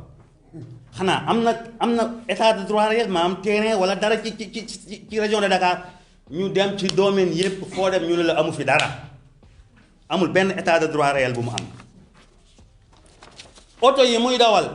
sax nee nañ jabaram a ko moom oto yi muy dawal biñ ko attaqué nañ ñu jabaram moo ko moom donc loolu dafay wane rek ni Samir Bourgi ki koy jàppale ku am doole la ki koy jàppale nag moom laa leen wax la c'est la société civile immobilière xam nañu cette société là la famille présidentielle dañ cee bokk moo tax à chaque fois bu ñu ko attaqué ba xam ni léegi jàpp rek moo ci def pour jot suñu xaalis rek benn ordre jóge ca kaw du ñu xam nu mu demee jaxase lépp liñ ci xam nag def nañ parce que bi ñu jotee information bi man j'ai fait mes investigations personnelles te li ma ca xam lépp bu ñu poussé à ce que ma débale ko la société civile immobilière Samir Bourgi ci la bokk famille présidentielle ci lañ bokk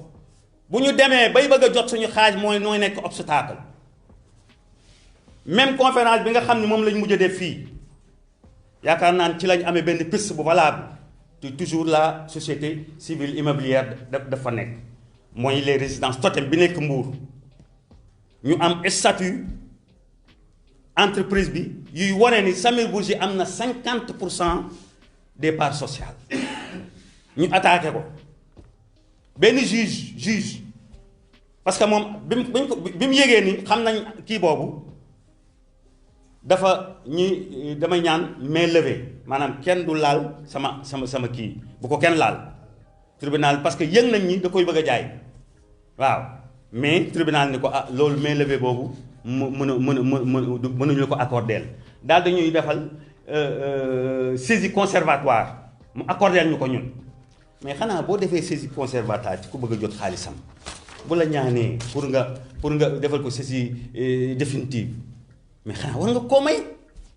mais juge bañ ko jox xoolul sax d'après les conclusions de notre avocat maître Assane Dioma Ndiaye conclusion yi ma lire dafa wane ni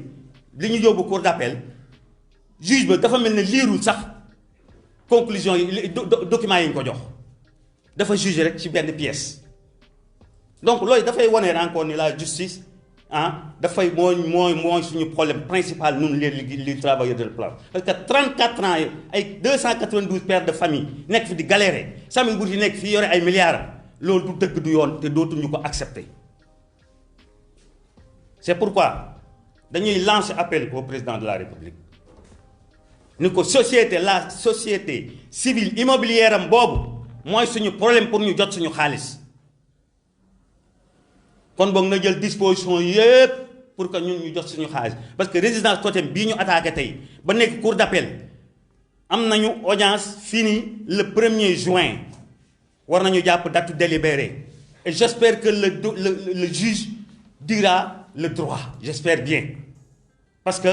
dossier bi amul benn jafe-jafe lu dul dooley Samir Bourgi ak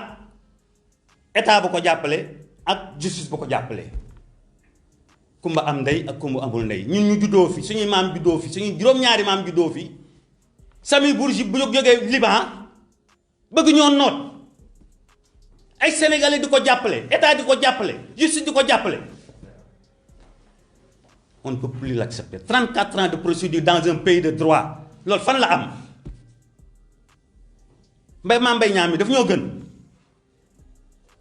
en 45 jours ñu viré dossier ñun ñu nekk pendant 34 ans trop c'est trop donc dañuy ñaan le juge de la cour d'appel mu wax le droit bu ñu waxee le droit ñu on sait que dañuy jot suñu daf ñuy jox dëgg mañ a def ne comme juge bi première instance loolu laa amoon li nga xam ni moom laay wax ci dossier boobu en wolof ci ma tënk ko rek ci français ci tuuti ci français je pense que moi je m'appelle Pape Mamadou Niang je suis le porte-parole du jour des 292 ex-travailleurs de la Transplace qui était une société dirigée par Samir Bourgi, le président directeur général, qui a procédé au licenciement de ces 292 depuis le 31 juillet 1989. Donc jour pour jour, ça fait 34 ans. Donc nous avons estimé qu'il faut saisir la justice. Nous l'avons saisie et qu'elle nous a donné raison. Mais malheureusement, avant la fin même de la procédure, Samir Bourgi a fait disparaître le patrimoine. En grande partie, les machines sont vendues au Mali, en Guinée et en Côte d'Ivoire. Et vous savez que le patrimoine d'une société, c'est le gage même des droits des travailleurs en cas de difficulté. Donc voilà que, en voulant exécuter la décision de justice, on est tombé sur cet obstacle-là. Donc on s'est dit que par rapport donc au juge commissaire, il a fourni un rapport qui condamne également Samir Bourgi à payer des indemnités à ses travailleurs. Et je rappelle que ces indemnités remontent à 737 millions. Donc en voulant exécuter cette décision de justice, nous avons fait le tout. Enfin, on a tout d'abord attaqué civilement Samir Bourgi. Et il a été condamné là, en tant que personne physique, Samir Bourgi. Puisque c'est le président directeur général de la Transplace. Donc, en voulant exécuter la décision de justice, on est parti sur 25 banques qui existent à Dakar et dans la région de Dakar. Mais il n'y a pas une seule banque où Samir Bourgi a un compte bancaire. Donc, où il met l'argent, les milliards qu'il gagne, dans les paradis fiscaux, au Liban, c'est une question. Peut-être que l'État du Sénégal peut répondre à cette question. Donc, nous avons procédé à la saisie de la maison où Samir Bourgi habite depuis plus de 40 ans. Et on nous dit que cette maison-là appartient à la société civile et immobilière. Je reviendrai là-dessus pour donner des révélations. Les voitures qu'il conduisait, on nous dit que ces voitures-là ne l'appartiennent pas. Ils appartiennent à sa femme. Le mobilier qui était au sein de la maison, les tables, les lits, etc., j'en passe, on nous dit également que c'est la société civile et commerciale qui a loué ça à Samir Bourgi. Même la chaise qu'il assis ne l'appartient pas. dans quel pays sommes-nous? Nous avons fait le tour également de tous les domaines, mais pour avoir un état de droit réel pour Samir Bourgi. Mais dans la région de Dakar et dans la région de Thiès, Samir Bourgi ne détient aucun droit réel. Donc ça va encore poser un problème d'exécution de la décision de justice civile. Mais heureusement que lorsque nous avons tenu notre première conférence de presse ici, dans cette salle-là, nous avons une piste aujourd'hui qui peut nous donner espoir. Parce que c'est toujours, on a identifié les résidences totem, c'est toujours la société civile et commerciale va revenir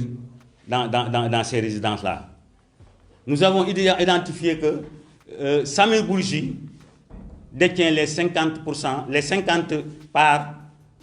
sociales de ces résidences immobilières qui sont à Saly à Mbour.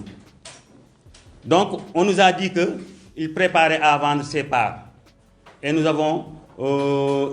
sollicité une saisie conservatoire que le tribunal nous a accordée. Automatiquement, quand il a entendu ça, il a essayé il a demandé la main levée sur ses résidences totem. Mais malheureusement, pour lui, que le tribunal lui a refusé ça. Donc je pense que si tu as accordé une saisie conservatoire, la personne demande, ou l'entreprise, les travailleurs demandent une saisie définitive pour pouvoir rentrer dans leur fonds, je pense c'est tout à fait normal que le juge leur accorde cette saisie définitive. Mais malheureusement, d'après les conclusions, parce qu'il nous a déboutés, d'après les conclusions de notre avocat, Maître Assane Dioma Ndiaye, le juge n'a pas jugé sur pièce.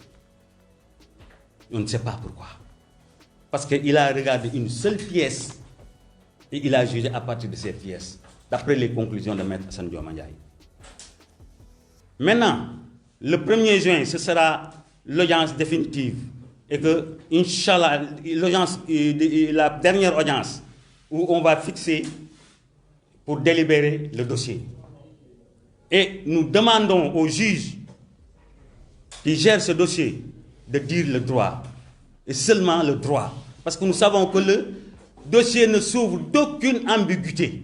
Sauf la puissance de Samir Bourgi, protégée par le couple présidentiel, protégée par la justice, et j'en passe. Pour revenir à la société civile immobilière, j'avais reçu une information qui fait état que le couple présidentiel a des parts dans cette société-là. Et à chaque fois qu'on tient le bout du tunnel, cette société l'a fait un obstacle à l'exécution de la décision de justice. Donc j'ai fait mes propres investigations. Et je sais que c'est le couple présidentiel qui a mis la main dans notre dossier. Et ce qu'on ne peut plus accepter. J'ai fait des investigations, je connais beaucoup de choses dans ce dossier-là. Et qu'on ne m'oblige pas à faire des révélations aussi. Si on ne règle pas nos droits, on est obligé de dire toute la vérité sur cette société-là, parce qu'on a fait toutes les investigations nécessaires et que nous avons gardé ça. Donc, c'est à ce propos encore que nous lançons un appel au juge de la Cour d'appel de diligenter le dossier dans la célérité la plus requise. Parce que c'est 292 pères de famille, des veuves, des orphelins, qui sont en détresse pendant plus de 34 ans, j'ai dit 34 ans. Est-ce que le dossier de Mame Mbaye Niang, qui est vidé en 45 jours, est plus important que le dossier de 292 travailleurs? Je dis non. C'est parce que peut-être Mame Mbaye Niang est un ministre de la République, il est proche du président de la République, il est proche des autorités étatiques, que son dossier est vide, et que les Niaouyaï, comme les travailleurs de la Place, court derrière le droit pendant plus de 34 ans. C'est injuste. C'est injuste et on ne peut plus l'accepter. On ne peut pas comprendre que 292 pères de famille qui sont leurs grands-pères sont nés ici. Qu'un simple Sami Bourgi qui vient du Liban. Non, je pense que nous ne sommes plus dans un pays de droit. Nous ne sommes plus dans un pays de droit. Donc, on exhorte la justice. On exhorte la justice à dire le droit. Uniquement le droit. Je sais que le dossier ne souffre d'aucune ambiguïté. Et si le droit est dit, je sais bien en âme et conscience que nous avons rentré dans nos fonds. Je vous remercie. jërëjëf Mamadou Niang ñu jox kàddu gi Abdoulaye Sow après Abdoulaye Sow suñu mbokk Excaf Télécom ñoo nar a jël kàddu gi Abdoulaye Sow moom mooy waxal liggéeykatu Simelec yi moom bu paree ñu jox kàddu gi suñu mbokk liggéeykatu Excaf bu Télécom section Synpics bu Excaf bu Télécom Abdoulaye Sow bismillah. salaamaaleykum maa ngi sant yéen ñëpp ñun waa Simelec ñu ma leen di représenté man ouvrier la à la Simelec. defal pause mbokk yi ci ginnaaw ndax mun nañ bàyyi déewante yeeg ci ginnaaw fii laa wax waaw mun nañ bàyyi bruit yi ñuy def xam naa ne métti na ma bon voilà Ablaye Sow bismillah. salaamaaleykum mbokk yi maa ngi sant yéen ñëpp ak waa presse bi. waxal bu baax li ma bëggoon wax mooy maanaam ñun waa Simelec ñoo doon defar ay compteurs fii ci Sénégal ak ay accessoires réseau il y avait seulement ñetti réew ñoo ko doon defar Sénégal Afrique du Sud ak Maroc bu Sénégal bi ñu suuxal ko léegi bu ñu ko suuxalee dañoo créé beneen barab bu ñu nee Ecoflex yàlla def ñu war ñoo fay suñu xaalis ñu xëy di wàcc depuis 2016 ba 2020 ñu tëj boîte bi. ñu def ñu licenciement abusif te ñun dañoo amoon ay contrat à durée indéterminée ginnaaw loolu ñu dem justice bu ñu demee justice mu ne dañoo gagné ñu def appel justice mu ne dossier bi dafa débouté pourquoi parce que Senelec moo fa nekk am na 34%, CGE Babacar Sarr am na fa 46%, Coribanque International am na fa 15%, Pape Dieng am na fa 5%. lii moo waral suñu dossier bi ba léegi mënul dem ñii dee nañu ñii fas nañ seen jabar mënuñu fay suñu xaalis pendant 5 ans ak suñu droit loolu moo taxoon tey ñu ñëw fii di koy réclamer. bind nañu président de la République le 19 7e mois 2019 amul réponse bind nañu le colonel Cissé le 19/7 2019 il n'y a pas de réponse bind nañu le médiateur yàlla na ko yàlla moom dama moo ñu tontu. si barke Muhammad yàlla na ko yàlla yërëm à part ça bind nañu aussi le sous-préfet de Sicap Mbao ko moom tontu nañu aussi tamit moom ñu envoyé inspection travail y a pas de suite di ginnaaw loolu daal lu ñuy laaj mooy ñun suñu ak suñu élève machine yaa ngi foofu machine Ecoflex bi ñu créé woon tamit ñu moom tamit ñu ngi ko jël andi ko ci biir Simelec seen mu tey pendant 5 ans ba tey ñu ngi tey si 8 ans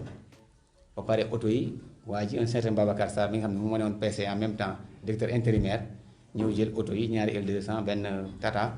camion ak benn Pajero ak benn Hyundai yóbbu na yëpp ak ay 16 réfectoire bi ñu yoroon foofu yëpp la yóbbu te boobu léegi ñu ngi daw suñu ginnaaw xaalis mënuñu fexe ba jot ko dañoo sonn nag parce que ñu gën a métti sax mooy ñi nga xam ne seen borom kër dañoo gaañu te am ay tout tànk ñi seen doomu école seen doomu école yàqu na loolu daal moo ñu àndoon fii di ñaan dimbal ñu jàppale ñu fay ñu suñu alal loolu daal moo ñu gën a soxal ginnaaw loolu Simelec bi tey y avait 34 ouvriers te ñu doon def 6000 compteurs ñu ko doon jaayee Senelec à 16000 ça nous revenait à 96 millions te salaire bi ça ne faisait même pas 200 000 ñu ko fa amoon mooy man ak kii au moins ki nekk sama ginnaaw sinon y avait que des salaires 70 000 50 000 80 000 moo fa amoon ba léegi au lieu ñu dugg si compteur prépayé ils n'ont pas fait Senelec dañoo seetaan Pape Dieng dañoo seetaan Coribanque dañoo seetaan ñu seetaan Pape le Babacar Sarr faisait ce qu'il voulait lu mu doon def parce que moo doon dugg ci prépayé là comme ça mënoon nañu am au moins 2000 jeunes ñu dugg si boîte bi ñuy liggéey kon tey duñu dem jaay gaane ay compteur à l'étranger di koy andi di koy jaay fii di commandé ay accessoires réseau di koy andi di koy jaay te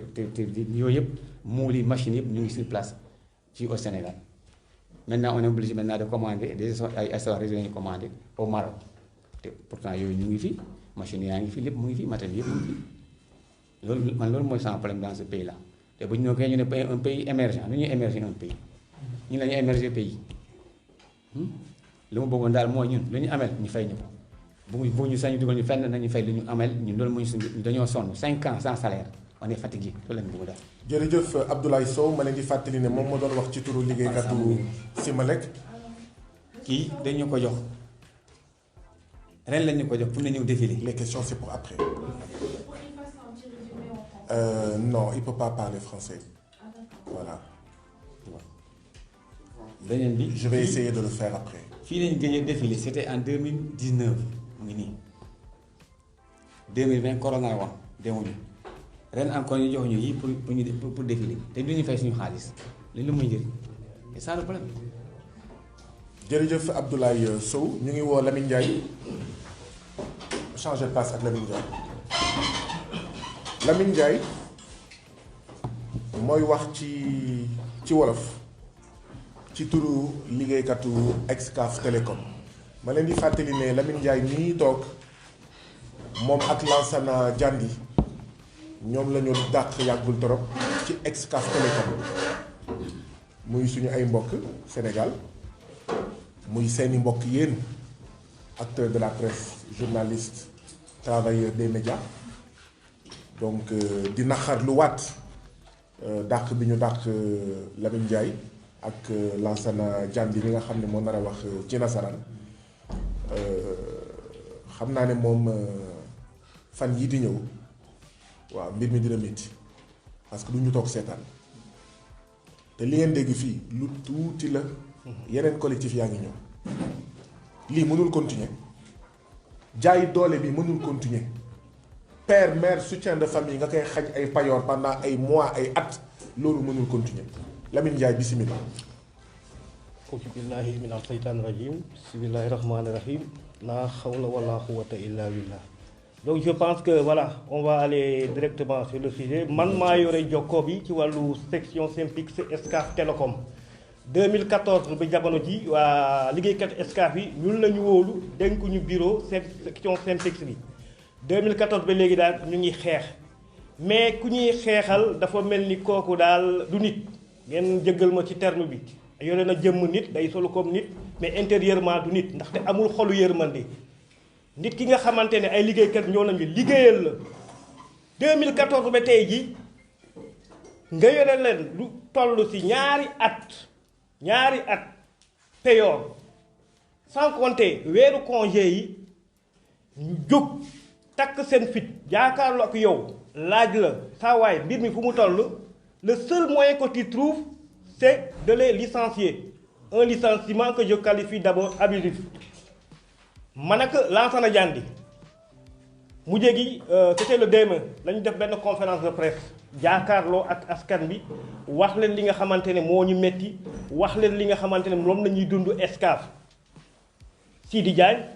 au lieu que mu indil ñu tontu mu jékki-jékki signifier ni na à partir d'aujourd'hui vous êtes licencié de Excaf maanaam dàq nañ leen Excaf te droit yi ngeen yoroon Excaf kenn du leen ko fay ndaxte yéen da ngeen am comportement bi nga xamante ne day tilimal dëru kër gi Sidi Diagne loolu la ñu dàqee may wër di laajte ki nga yoreel payoor ñaari at fayoo ko ay congéem xanaa kay balaa nga koo dàq nga dajale xaalisam nga ne ah Lamine wala Lansana jot naa def calcul yi lii laa la yoreel ci xaalis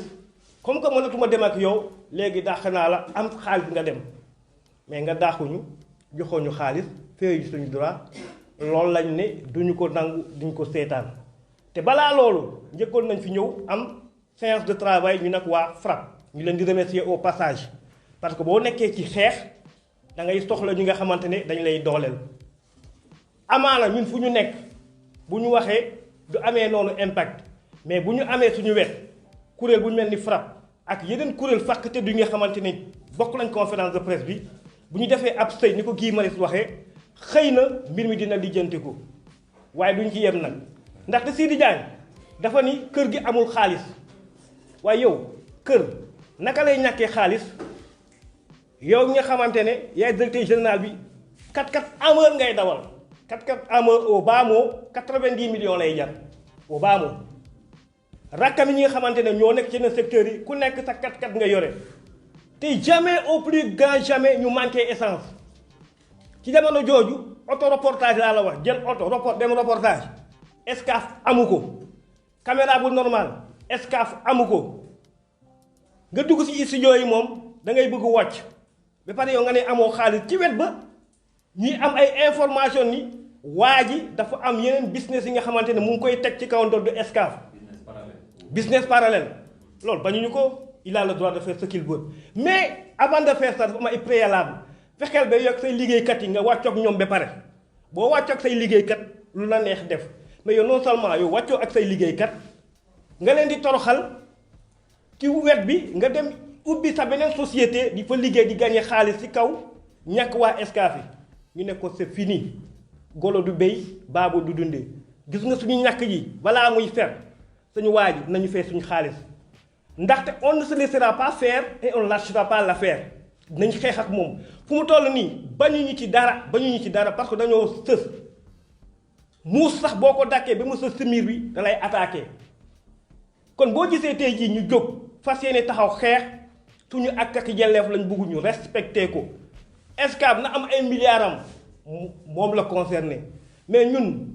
suñu 50 000 yi suñu 100 000 yi suñu 150 000 yi ñu ne pay weer nañu ko jox buñ ko joxee ba pare lu ko neex mën na koo def kooku suñu yoon new si mais c'est que dañoo am patron mi nga xamante ne dafa saay bi nga xamante ne kenn mënu ko naatable waa ji lu mu lay wax suba ba ngoon dara du ci dëgg Excaf gëj naa xam jàmm bu fi ndem si yàlla benn baas jaan jógee ba tey yal na ko yàlla yërëm fu mu tëdd moom mu ngi kër dëgg yal na ko yàlla yërëm mais benn jab-jab bi mu jógee fi léegi doomam yi jël relève bi quelle honte quelle déception quel gâchis entreprise bu mel ni Excaf nga xam ne le 25 de chaque mois liggéeykat yépp jot nañ seen payoor lendemain bi ndem si yàlla benn baas jaan mooy dugg ci bureau yi di laajte dem nga jël sa xaalis loolu yëpp doom yi ñëw tey toog ci donkaase gi yàq ko ba mu jàkk yàqeet di def ay recrutement yu lay neex fekk liggéeykat yi nga xamante ne ñoom ñoo samp entreprise bi fekkewu ma ko 1972 ba tey ñu ngi ci kër gi jël leen puus leen dugal leen ci benn rukk dem indi say nit di leen fay ay millions fii di jaani rek nit fi ne ay nit ñi nga xamante ne ay millions la leen doon fay yow ku ngay fay millions xanaa kay ngay fay 150 000 ko dañ ko mën a lijjanti ba pare soo ko dem fay kuy fay million yow mënoo fay ku payeur 150 000 ngay dem di recruter ki nga xamante ne ay coût de million nga koy fay par mois ba pare yow nga ne kër gi amul xaalis loolu boo ko waxoon dof sax du la gëm moo tax nag man ñun ak liggéeykat yi nga xamante ne dañoo yaakaar suñu doole ñun dañu fas yéenee xeex bi nag tàmbali nañ ko yàgg na FRAPP ñëw gën ñoo jàppale ci xeex bi dañuy gën a am kattan jàkkaarloog fii di jaay xeex ak moom yemul ci dàkk bi de bu mu yëgee ni tey jii dañuy ñëw conférence de presse dafa jël benn note de service bind maanaam liggéeykat yi ak ñi nga xamante ne ñiy contesté pour seen salaire bu kenn teg tànkam Excaf mais waaj fu mu teg loolu leneen lu ma ciy naqari mooy maanaam taxawaay suñu mbokk taskat xibaar yi rawat na nag SYNPICS national balaa ñuy ñëw ci FRAPP sax ñoom ñoo ñu waroon njëkk taxaw ngembuñu mais on a l'impression que SYNPICS national ils sont dans la poche de Sidi Diagne j'ai l'impression que ils sont dans la poche de Sidi Diagne parce que balaa ñuy ñëw ci FRAPP dañoo njëkk gis waa SYNPICS national pour exposer leen sunu cas ndaxte ñoom ñooy suñu syndicat maire waa ji ñëw na saal ni mu leen fa wax a Sidi ça fait plus d'une année ba léegi furaas daal di fi dem nga yaakaar ne tey jii ñu dinañu yaakaar ñooñu pour suñu affaire réglé wu duñ ko def on a décidé de prendre notre destin en main maanaam li nga xamante ne moo ñu soxal ñun ñoo koy xeexal suñu bopp ginnaaw yàlla ak yonente bi yaakaaruñu ci kenn ku ñëw nag fas yéene ñu jàppale comme waa FRAPP lu ñuy def dinañ ànd ak yow xeex donc situation Excaf noonu la demee arriéré de salaire 27 mois d'arriéré de salaire au plus bas 27 mois d'arriéré de salaire sans compter les mois de congé man de bu ma duggee Excaf bi léegi mosuma ñam luy congé te je suis employé à Excaf depuis 2014 billaahi wallaahi taala mënuma ñëw congé yi nga yaakaar ni loolu yëfu nit la mais ñun suñuy waajur dañu jël jur ñu yar ñu yóbbuñ ci ay école fayal ñu ay formation c'est pour ñuy xool di ràññee di xam waaye Excaf dañoo yaakaar ni ñoom ñoo ñu gën a muus ñoo ñu gën a intelligent mais il se fout un doigt dans l'œil dañoo xam lu ñuy amal affaire rek dañuy gis ñuy dox ñuy jëm ñu yaakaar ni booy yi ay dof lañu mais ñoom ñooy dof yu mag yi ndaxte waaye Excaf lu ñu yaakaar fekkente ñoom ñu ëpp xel dañuy nax seen bopp ndaxte bu ñu amoon xel une fois ñu ngi leen di woo pour ñu ñëw ñu jéem a xool naka la ñuy waxtaanee ndaxte lépp loo gis waxtaan dafa war a dox diggante kilifa ak ki nga xamante ne mooy liggéeykatam mais da ngay bind da ngay woote da ngay wax waa ji du la tontu du la faale donc grosso modo problème bi nga xamante ne xew na Excaf bu ñu ko naroon teg ci table bi ñu ngi fii ba suba dañ koy tënk rek ñu feeñi suñuy salaire de 2 licenciement yi nga xamante ne ñu ngi koy licencier man ak sama secrétaire général te nous sommes membres du SYNPICS national ñu licencier ñu pour avoir exercé notre droit syndical maanaam être le porte-parole des travailleurs qui sont dans le désarroi total ñu dàq ñu c'est de l'impunité un licenciement que je qualifie d'abusif man li jëntiwuma affaire de licenciement man yàlla bu ma licencié wul amul problème it ma licencié xanaa yow yaay yàlla yoroo sama wërsëg nañu fay suñu xaalis de 2 nañu fay suñu droit de licenciement que nous qualifions d'abusif et de 3 aussi cotisation sociale au niveau de depuis 2014 ñu ngi daw ndekete waa ji furaas daal di dem dugalu ko foofu te boo ko laajtee mu ne waa dugal naa ko foofu waaye kii lu mu yaakaar wala dafa am ki nga xamante ne mu ngi ci nguur gi da koy jàppale ci mbir mi parce que mënu maa accepter réew mu mel ni Sénégal ñuy naan réew mu yoon la mu am benn nit cundum bu nekk di toroxal ay centaines et des centaines de pères de famille te dara du ko ci fekk da ngay teg benn paa mu ñëw tegal la paa bu gën a xasaw xunn paa bi nga teg ngir bëgg ñun ñu nangu loolu lañu dul nangu c'est fini jeex na gasi abana Seydi Diagne fu mu bëgg ñu jëm ak moom dinañ fa jëm ak moom licencié nga ñu alhamdulillah waaye nag ci kaw nga teg suñu xaalis kon tey ko ba 15 Gambie duñ ko bàyyil xaw ma gars yi dañ koy bàyyil 15 Gambie mais man Lamine Ndiaye 15 Gambie duñ ko bàyyil ma jégalu ci kaddu bu fekkente ne xaw naa gudd donc ci tënk loolu mooy situation Excaf bi Guy Marius xaw na ko brosser man damay ñëw rek pour mottali lu ñu bëgg mooy maanaam Seydi Diagne mu feeñu ci nii wala mu feeñu ci naan asalaamaaleykum wa rahmatullah. jërëjëf Lamine Ndiaye ñu jox kaddu gi Lansana Diandy Lamine Ndiaye ma fàttali leen ko moom moo yore woon kaddu liggéeykatu Excaf Télécom ci kàllaamaay wolof ki nga te ñu licencié ko moom itam ñu dàq bu jaarul yoon ñu jox kaddu gi ki nga xam ne moo yore kaddu liggéeykatu Excaf Télécom ci nasaraan muy Lansana Diandy nekk secrétaire général bu section SYNPICS bu Excaf Télécom moom itam ñu dàq bu jaarul yoon balaa ñoo kaa dàq sax dañ ko affecté bu jaarul yoon yow fayoo nit ki payoor ñaar fukki weer ak ñeent nga ne ko yóbbu naa la Richard Toll xanaa moom ak i bëñam lay dem Richard Toll mais pas ci Richard Toll ñaata la yow fayoo ko ñaar fukki weer ak juróom-ñaar nga ne ko léegi yow demal affecté naa la pour rek mu sori Dakar comme ça affaire yi noppi mais patron yi sonnal nañu état sax moo ñu sonnal ci boppam mais patron yi nii la ñuy doxalee quoi ñu toog leen di seetaan quoi fay ñu ko 27 mois ñu ne ko léegi paasal dem liggéey ba Richard Toll ñu ne ko am jëlal ay compteur TNT nga jaay ko boo amee xaalis nga paas ba ay décodeur TNT Lansana Diandy bismillah. Merci beaucoup, honorable.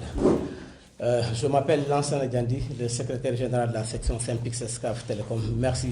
chers confrères. Bon, en fait, je ne vais pas aller trop loin. Je veux juste vous donner le scoop, l'information, c'est qu'au moment où nous sommes là, les travailleurs qui sont allés à Excaf pour travailler, on les a empêchés d'accéder à l'entreprise. Pour quelle raison? Quel motif? Le Excaf, le directeur général, ne donne aucune explication. C'est une dictature qu'il est en train d'exercer sur ses employés, alors que l'État est là, en train de regarder. Est-ce que nous n'avons pas le droit de réclamer ce que Excaf nous doit? 27 mois pour certains travailleurs. Nous n'avons pas le droit de défendre les travailleurs. on se lève un bon jour, on nous impose ce qui, en toute illégalité, l'État est regardant, nous l'avons saisi, nous avons parlé, et jusque-là, il n'y a rien. Ce que je voudrais vous dire aujourd'hui, ce qui se passe à Excaf Telecom, c'est ce qui s'est passé avec nos travailleurs de Transplace. Ce qu'ils vivent là, c'est ce que nous risquons de vivre. Ça, je vous le donne. C'est-à-dire, eux, ils laissent Excaf mourir de sa belle mort et chacun est en train de créer ses propres entreprises, ses propres affaires. Si Excaf n'a pas d'argent, où est-ce qu'eux, ils ont pris cet argent pour créer des entreprises? Il faut qu'on se le dise quand même, on est dans un état de droit. Si l'État donne des milliards et que l'État ne veille pas à ce que les travailleurs soient entrés dans leurs droits, l'État a une grande responsabilité dans ça. Sidi Diagne, il faut qu'on le dise, celui qui a créé cette situation de pourriture à Excaf Telecom, et pour dire que demain, il n'y a rien à Excaf Telecom. Parce que les choses commencent. Il ne vient plus à l'entreprise. Il n'y a pas de direction dans cette entreprise. Pas d'assistant, il n'y a pas de service presque. La comptabilité, elle est certes partiellement gérée à Excaf, mais c'est une société ailleurs qui gère la comptabilité de Excaf Telecom, alors qu'il y a des comptables à Excaf Telecom. Vous allez voir le comptable, il dit que moi j'ai un dossier partiel, l'autre a un dossier partiel. Des personnes extérieures d'Excaf qui gèrent les carrières de ces travailleurs-là. Si vous avez besoin de la direction, vous ne saurez où déposer un papier. Ça, c'est normal. On dit aux travailleurs, restez, on va discuter et se séparer à l'amiable. Depuis lors, eux, ils ne travaillent pas, ils viennent à Excaf Telecom, on ne leur donne pas du travail, on accumule les salaires et vous venez pour leur dire que mais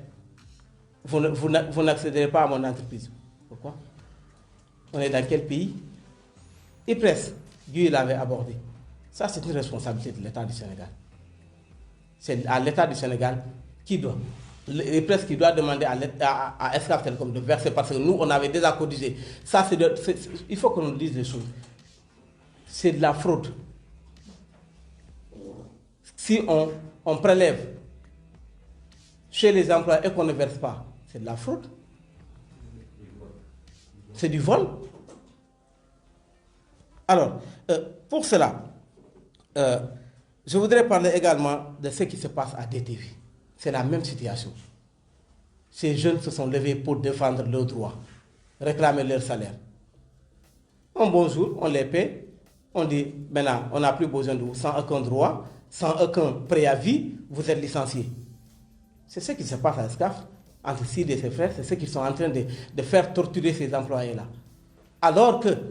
nos partenaires comme BBC, Jetwell, versent de l'argent chaque année à Excaf Telecom, où passe cet argent? Où passe cet argent? Maintenant, où passe également, parce que nous avons eu des informations que l'État doit ou a versé à Excaf Telecom de l'argent. Où est passé cet argent? On voulait nous faire sacrifier. Nous ne serons pas l'agneau du sacrifice de Excaf Telecom. Nos droits, Excaf va nous les payer jusqu'au dernier centime. J'en résume. C'est ce que je voulais justement résumer de tout ce qui se passe à Excaf. Si on parle du dossier Excaf, on va passer la nuit ici. Parce que les gens qui sont à Excaf, ils sont vraiment des gens impitoyables. Merci. Oui, en fait,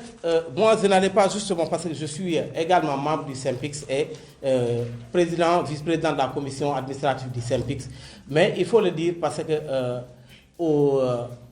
le SYNPICS doit être réactif par rapport à la situation des journalistes et techniciens de la corporation. Mais il réagit par communiqué. On attend des réactions physiques du SYNPICS. Pour dire nous sommes membres du SYNPICS, membres intégral du SYNPICS, et que nous continuerons à exercer nos droits au niveau du SYNPICS. Mais si des organisations viennent nous aider, nous donner nous pousser pour aller, pour nous soutenir dans notre combat, mais quand même, on est preneur, on va accepter.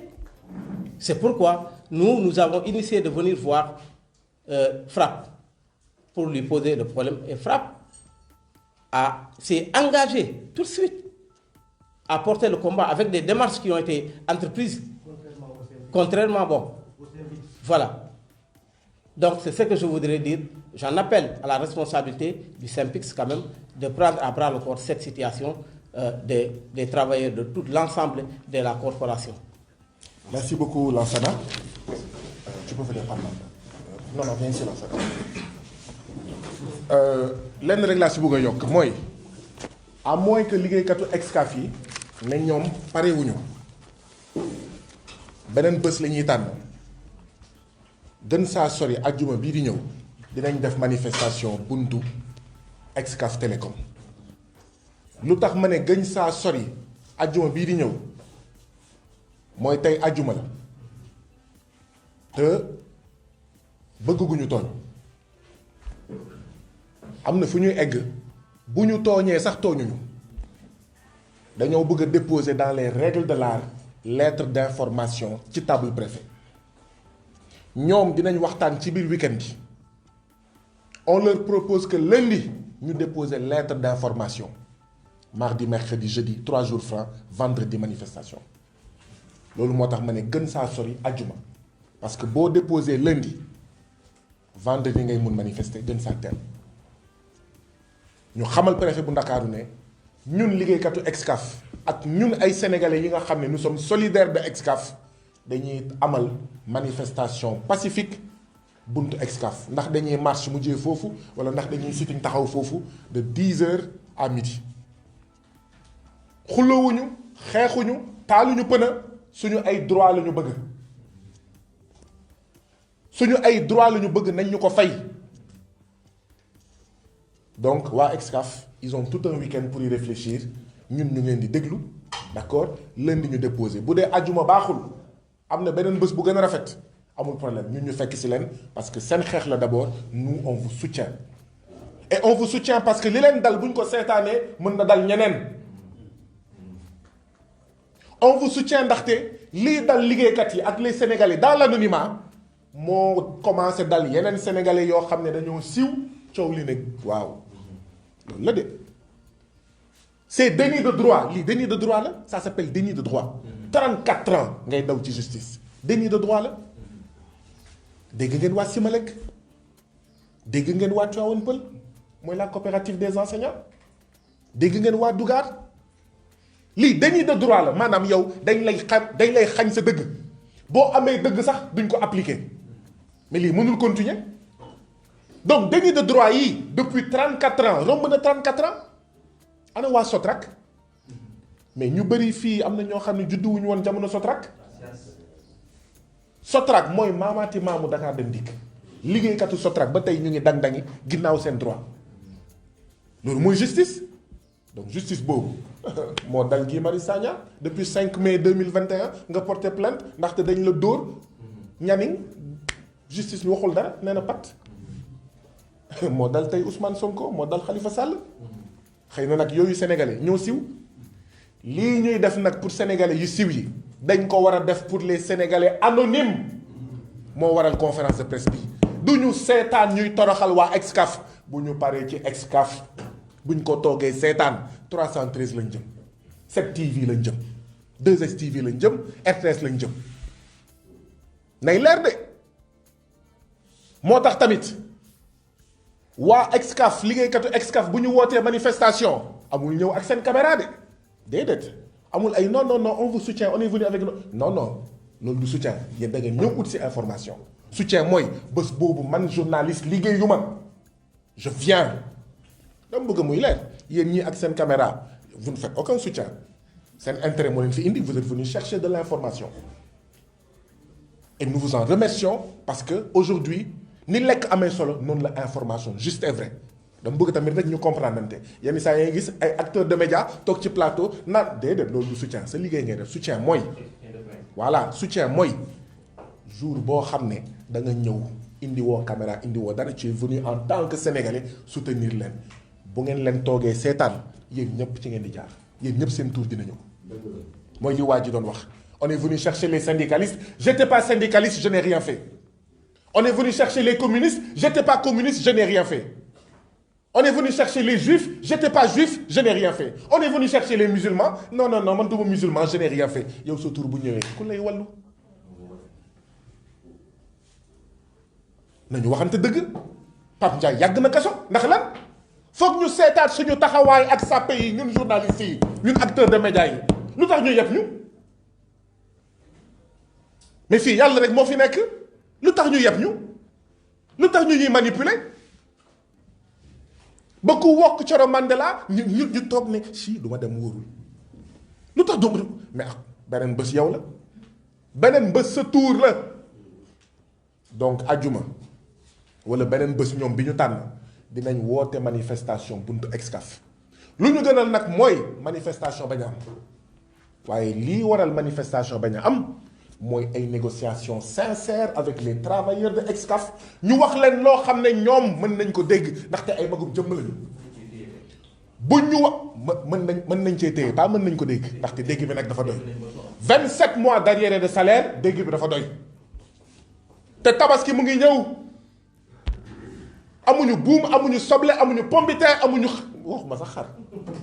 pomme de terre sax amuñu ko nañ leen fay seen xaalis et pourtant yéen a ngi julli yéen mii yore xaalis waa Excaf yéen a ngi julli di jënd xar di jënd pomme de terre di ñawal seen doom ak seeni jabar di maye si ñàkku ak deretu liggéeykatu Excaf loolu mënul continuer donc bu ngeen ñu waxee loo xam ne mën nañ cee téye manifestation du am du chantage de dama bëgg muy leer bu ngeen bañee manifestation bañ a am te nag nañu waxante dëgg qui discrédite Excaf? Les travailleurs qui, grâce à leur patriotisme d'entreprise, restent 27 mois di ko muñ loolu mooy patriotisme d'entreprise nga ne lii sama entreprise la du ma yàq sama outil de travail may muñ benn weer ñaari weer fukki weer ñaar fukki weer ak juróom-ñaar kan mooy yàq deru entreprise bi ñoom ñii muñ wala seen patron yi doxalee noo xam ne kenn xamu ci dara maanaam boo leen buggee yërëm sax doo leen yërëm nga xam ngeen li xew ñii dañoo wax ne dañuy ñëw fii réunion ak ñun xamal ñu li xew Excaf bi ko direction Excaf yëgee ñu bind ma man ne ma dégg nañ ne da ngay recevoir les travailleurs de Excaf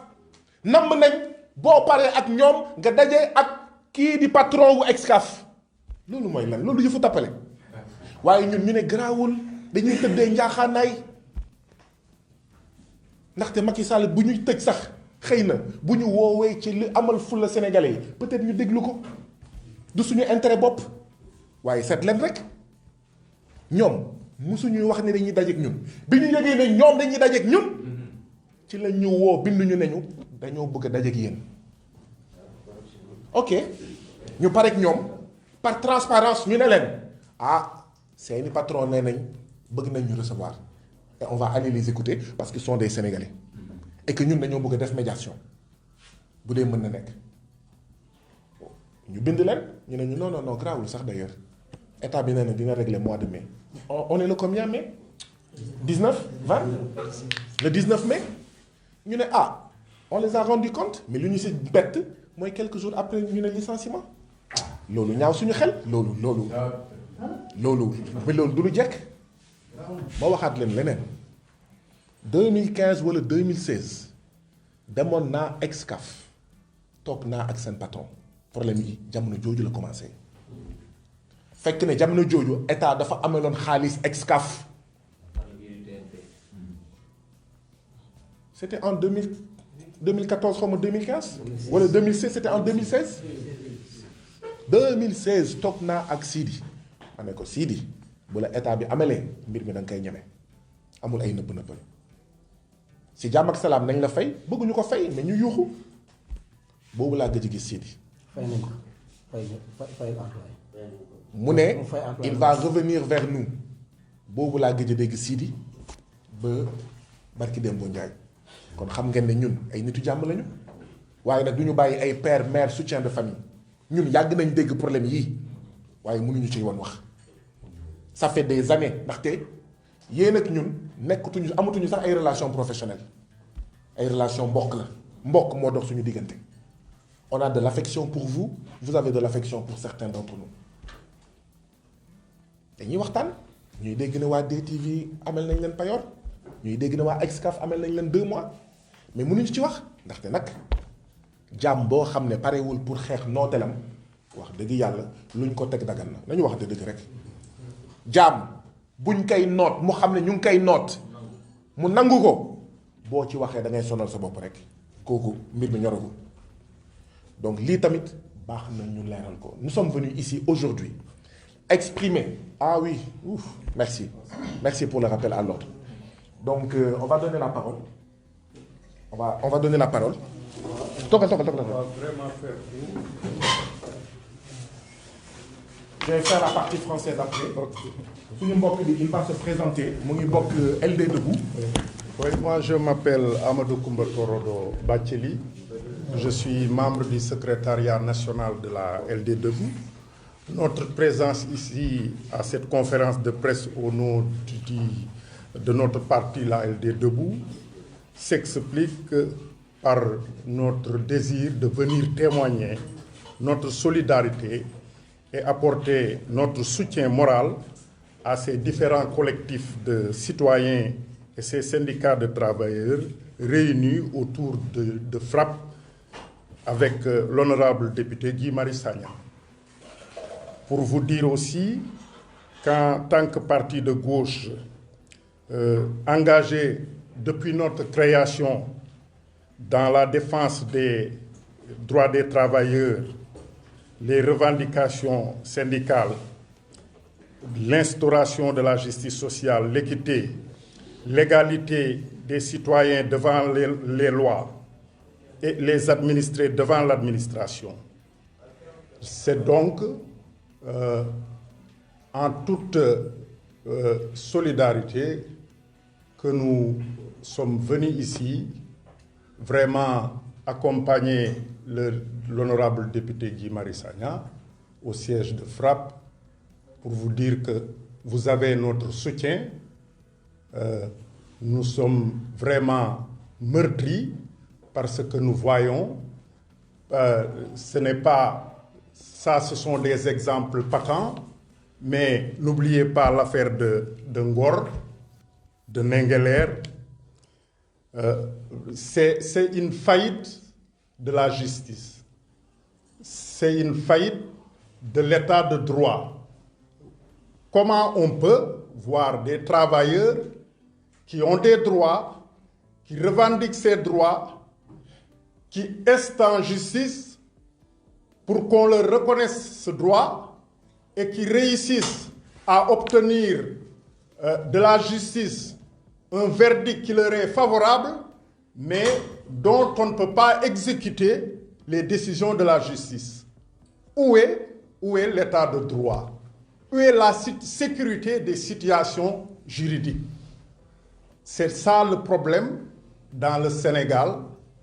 où nous sommes aujourd'hui. Ma wax ci olof ne Sénégal bu ñu nekk Sénégal bu doy waar la parce que travailleurs yi bu ñuy def ay revendication wala syndicat wu citoyens yeeg collectif wu citoyens yi nga xam ne ñépp xam nañ ne léegi Sénégal li ñuy wax prédation foncière moo fi am bu ñuy xeex au lieu ñu woo leen waxtaan ak ñoom ministre yu compétent yi woo leen waxtaan ak ñoom jéem a wut solution ci seeni revendication déedéet lan leen di andil ñu taxaw seen kanam ay nervi ay gendarme ak ay police yuy dóore di maate après ñu yóbbu leen kaso tëj leen loolu dafa nekk loo xam ne dañu ko war mun a nangu ci Sénégal. Comme ni mu ko waxee sànq l'esclave qui n'assume pas sa révolte ne mérite pas qu'on s'apitoie sur son sort. C'est-à-dire nit ki buñ lay teg yenn naxar yi buñ lay noot yow yaa war a njëkk a jóg pour xeex pour ñeneen ñi mën caa jàpp parce que nag wax dëgg yàlla loo ñàkk rek say mbokk di mun la cee dimbale ba nga am ko ba mu des fulla ak fayda fulla ak fayda nag moom mooy tax lii ngeen di kaas yéen travailleurs yi ak yéen collectifu citoyens yi ngeen jot ci parce que nag Sénégal dafa war a nekk état de droit dañoo war a respecter droit wu citoyens yi loolu la ñu waroon bëggoon am lu ñu wax am na lu leneen lu bëri lu ñu mën a wax dëgg yàlla ndax Sénégal bii nu nekk tey Sénégal bu doy waar la Sénégal la boo xam ne vraiment kenn xamut lu muy nirool kon xanaa ñu yemale ko fii rek di delloo kàddu bi sunu mbokk de honorable député Guy Marius Sagna je vous remercie. jërëjëf Torodo may fàttali ne Torodo moo wax ci turu LD Debout mi nga xam ne ñu ngi rafetlu seen teewaay comme ni ma ko waxee sànq dinañ fexe ba woo yeneen mbootaay yu bëri collectif ak yeneen mbootaay yi organisation des droits de l'homme mouvement citoyen parti politique ñu def benn say ci jafe-jafe yii ndaxte jafe-jafe yii mooy jafe-jafe sénégalais yi jafe-jafe yii mooy jafe-jafe liggéeykat yi mooy jafe-jafe béykat yi mooy jafe-jafe enseignants yi et que lii mënul continuer. Nous sommes venus aujourd'hui exprimer toute notre solidarité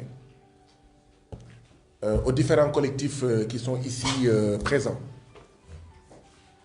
Nous sommes venus ici pour interpeller le président de la République, son gouvernement, ses ministres, pour leur dire le dossier de Mame Mbaye Niang n'est pas plus important que le dossier du collectif de Dougar Ouest. Le dossier de Mame Mbaye Niang n'est pas plus important que les dossiers des travailleurs de Excaf Télécom, des ex-travailleurs de Transplast, des ex-travailleurs de Simalek, du collectif des enseignants pour l'habitat social de Tivaouane Peulh. Le dossier de Mame Mbaye Niang n'est pas plus important que le scanner de la structure de santé de Ndioum et des autres préoccupations des Sénégalais. Et nous interpellons le président de la République, son Excellence, M. Macky Sall, pour lui dire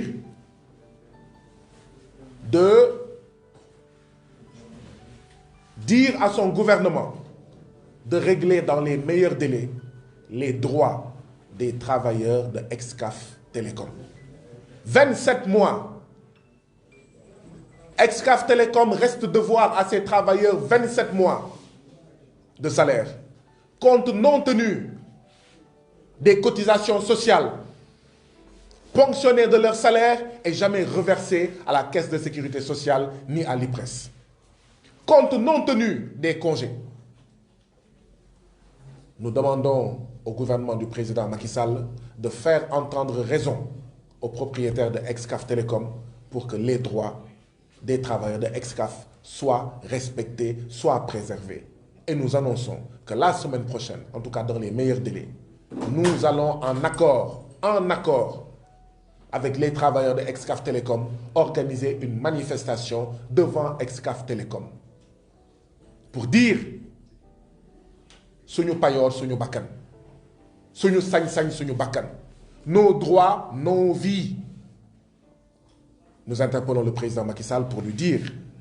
que son gouvernement, le ministre du pétrole et de l'énergie, la Sénélec, doivent régler dans les meilleurs délais le problème des ex-travailleurs de Simalek. Un pays qui veut être souverain doit pouvoir avoir la capacité de fabriquer des compteurs électriques. Et que donc, ce qui est arrivé à la Société industrielle de matériel électrique, en acronyme Simalek, est un scandale sans nom. Un pays qui veut émerger doit pouvoir maîtriser la fabrication des compteurs électriques. Nous demandons que les salaires des travailleurs de Simalek, les droits des travailleurs de Simalek soient payés. Nous demandons aussi, avant de demander, nous saluons l'attitude du ministre de l'Urbanisme qui a daigné nous répondre par rapport aux terres des victimes de Dougar Ouest, qui, si rien n'est fait, vont perdre leurs terres, vont perdre leur terrain, vont perdre leur maison. Nous demandons au gouvernement, de la même manière qu'il mobilise sous-préfet, préfet, gouverneur, police, gendarmerie, BIP, GIGN, pour juste liquider politiquement un homme, arrêter des militants d'un parti, nous leur demandons d'arrêter les patrons voyous. Nous demandons au gouvernement d'arrêter les bandits fonciers, les voyous fonciers, dont sont victimes les membres du collectif de Dougar Ouest. Et nous interpellons aussi le ministre des Forces armées pour que la DSCOS soit une DSCOS du peuple sénégalais et non une DSCOS privatisée au nom des intérêts privés.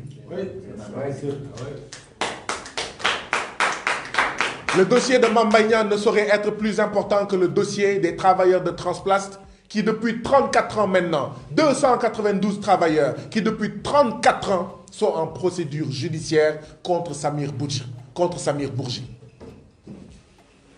La justice de notre pays a donné raison à ces 292 pères de famille, travailleurs de Transplast. Mais cette justice, qui semble être une justice de classe, une justice aux ordres, une justice qui protège Samir Bourgi, cette justice ne rend pas justice aux travailleurs de Transplast. Et nous rappelons au président Macky Sall, sans justice, il ne saurait y avoir de paix. Pas de justice, pas de paix. No justice, no peace. Ceux qui disent oui, on veut du jàmm au Sénégal, mais jàmm mënul am te yoon amul te doxaluñu yoon. Donc il faut rendre justice aux travailleurs de Transplast, que leur salaire, leurs droits, que tout leur soit payé. Et nous nous faisons aussi l'écho de leur porte-parole et nous interpellons le président Macky Sall. Monsieur le président Macky Sall, avez-vous des intérêts, des actions dans la société dénommée Société Civile Immobilière? Parce que nous nous rendons compte que les chaises, les draps, les bancs, les cuillères qui sont dans la maison de Samir Bourgi, on nous dit que ça ne lui appartient pas, ça appartient à la société civile immobilière.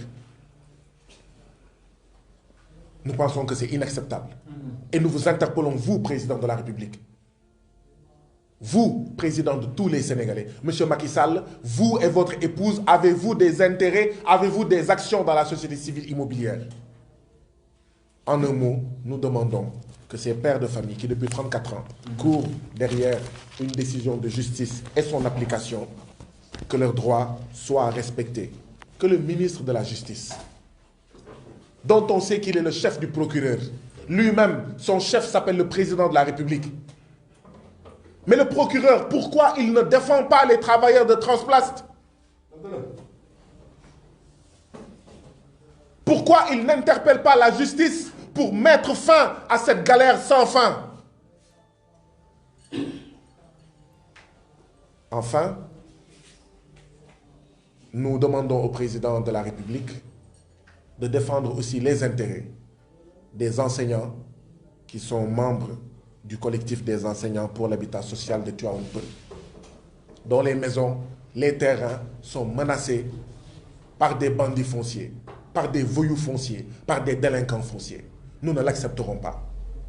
Et au-delà de la manifestation en préparation avec les ex-travailleurs de Transplast, nous préparons une plus grande manifestation avec tous les collectifs. Avec tous les collectifs présents ici. Avec tous les autres collectifs avec lesquels le FRAPP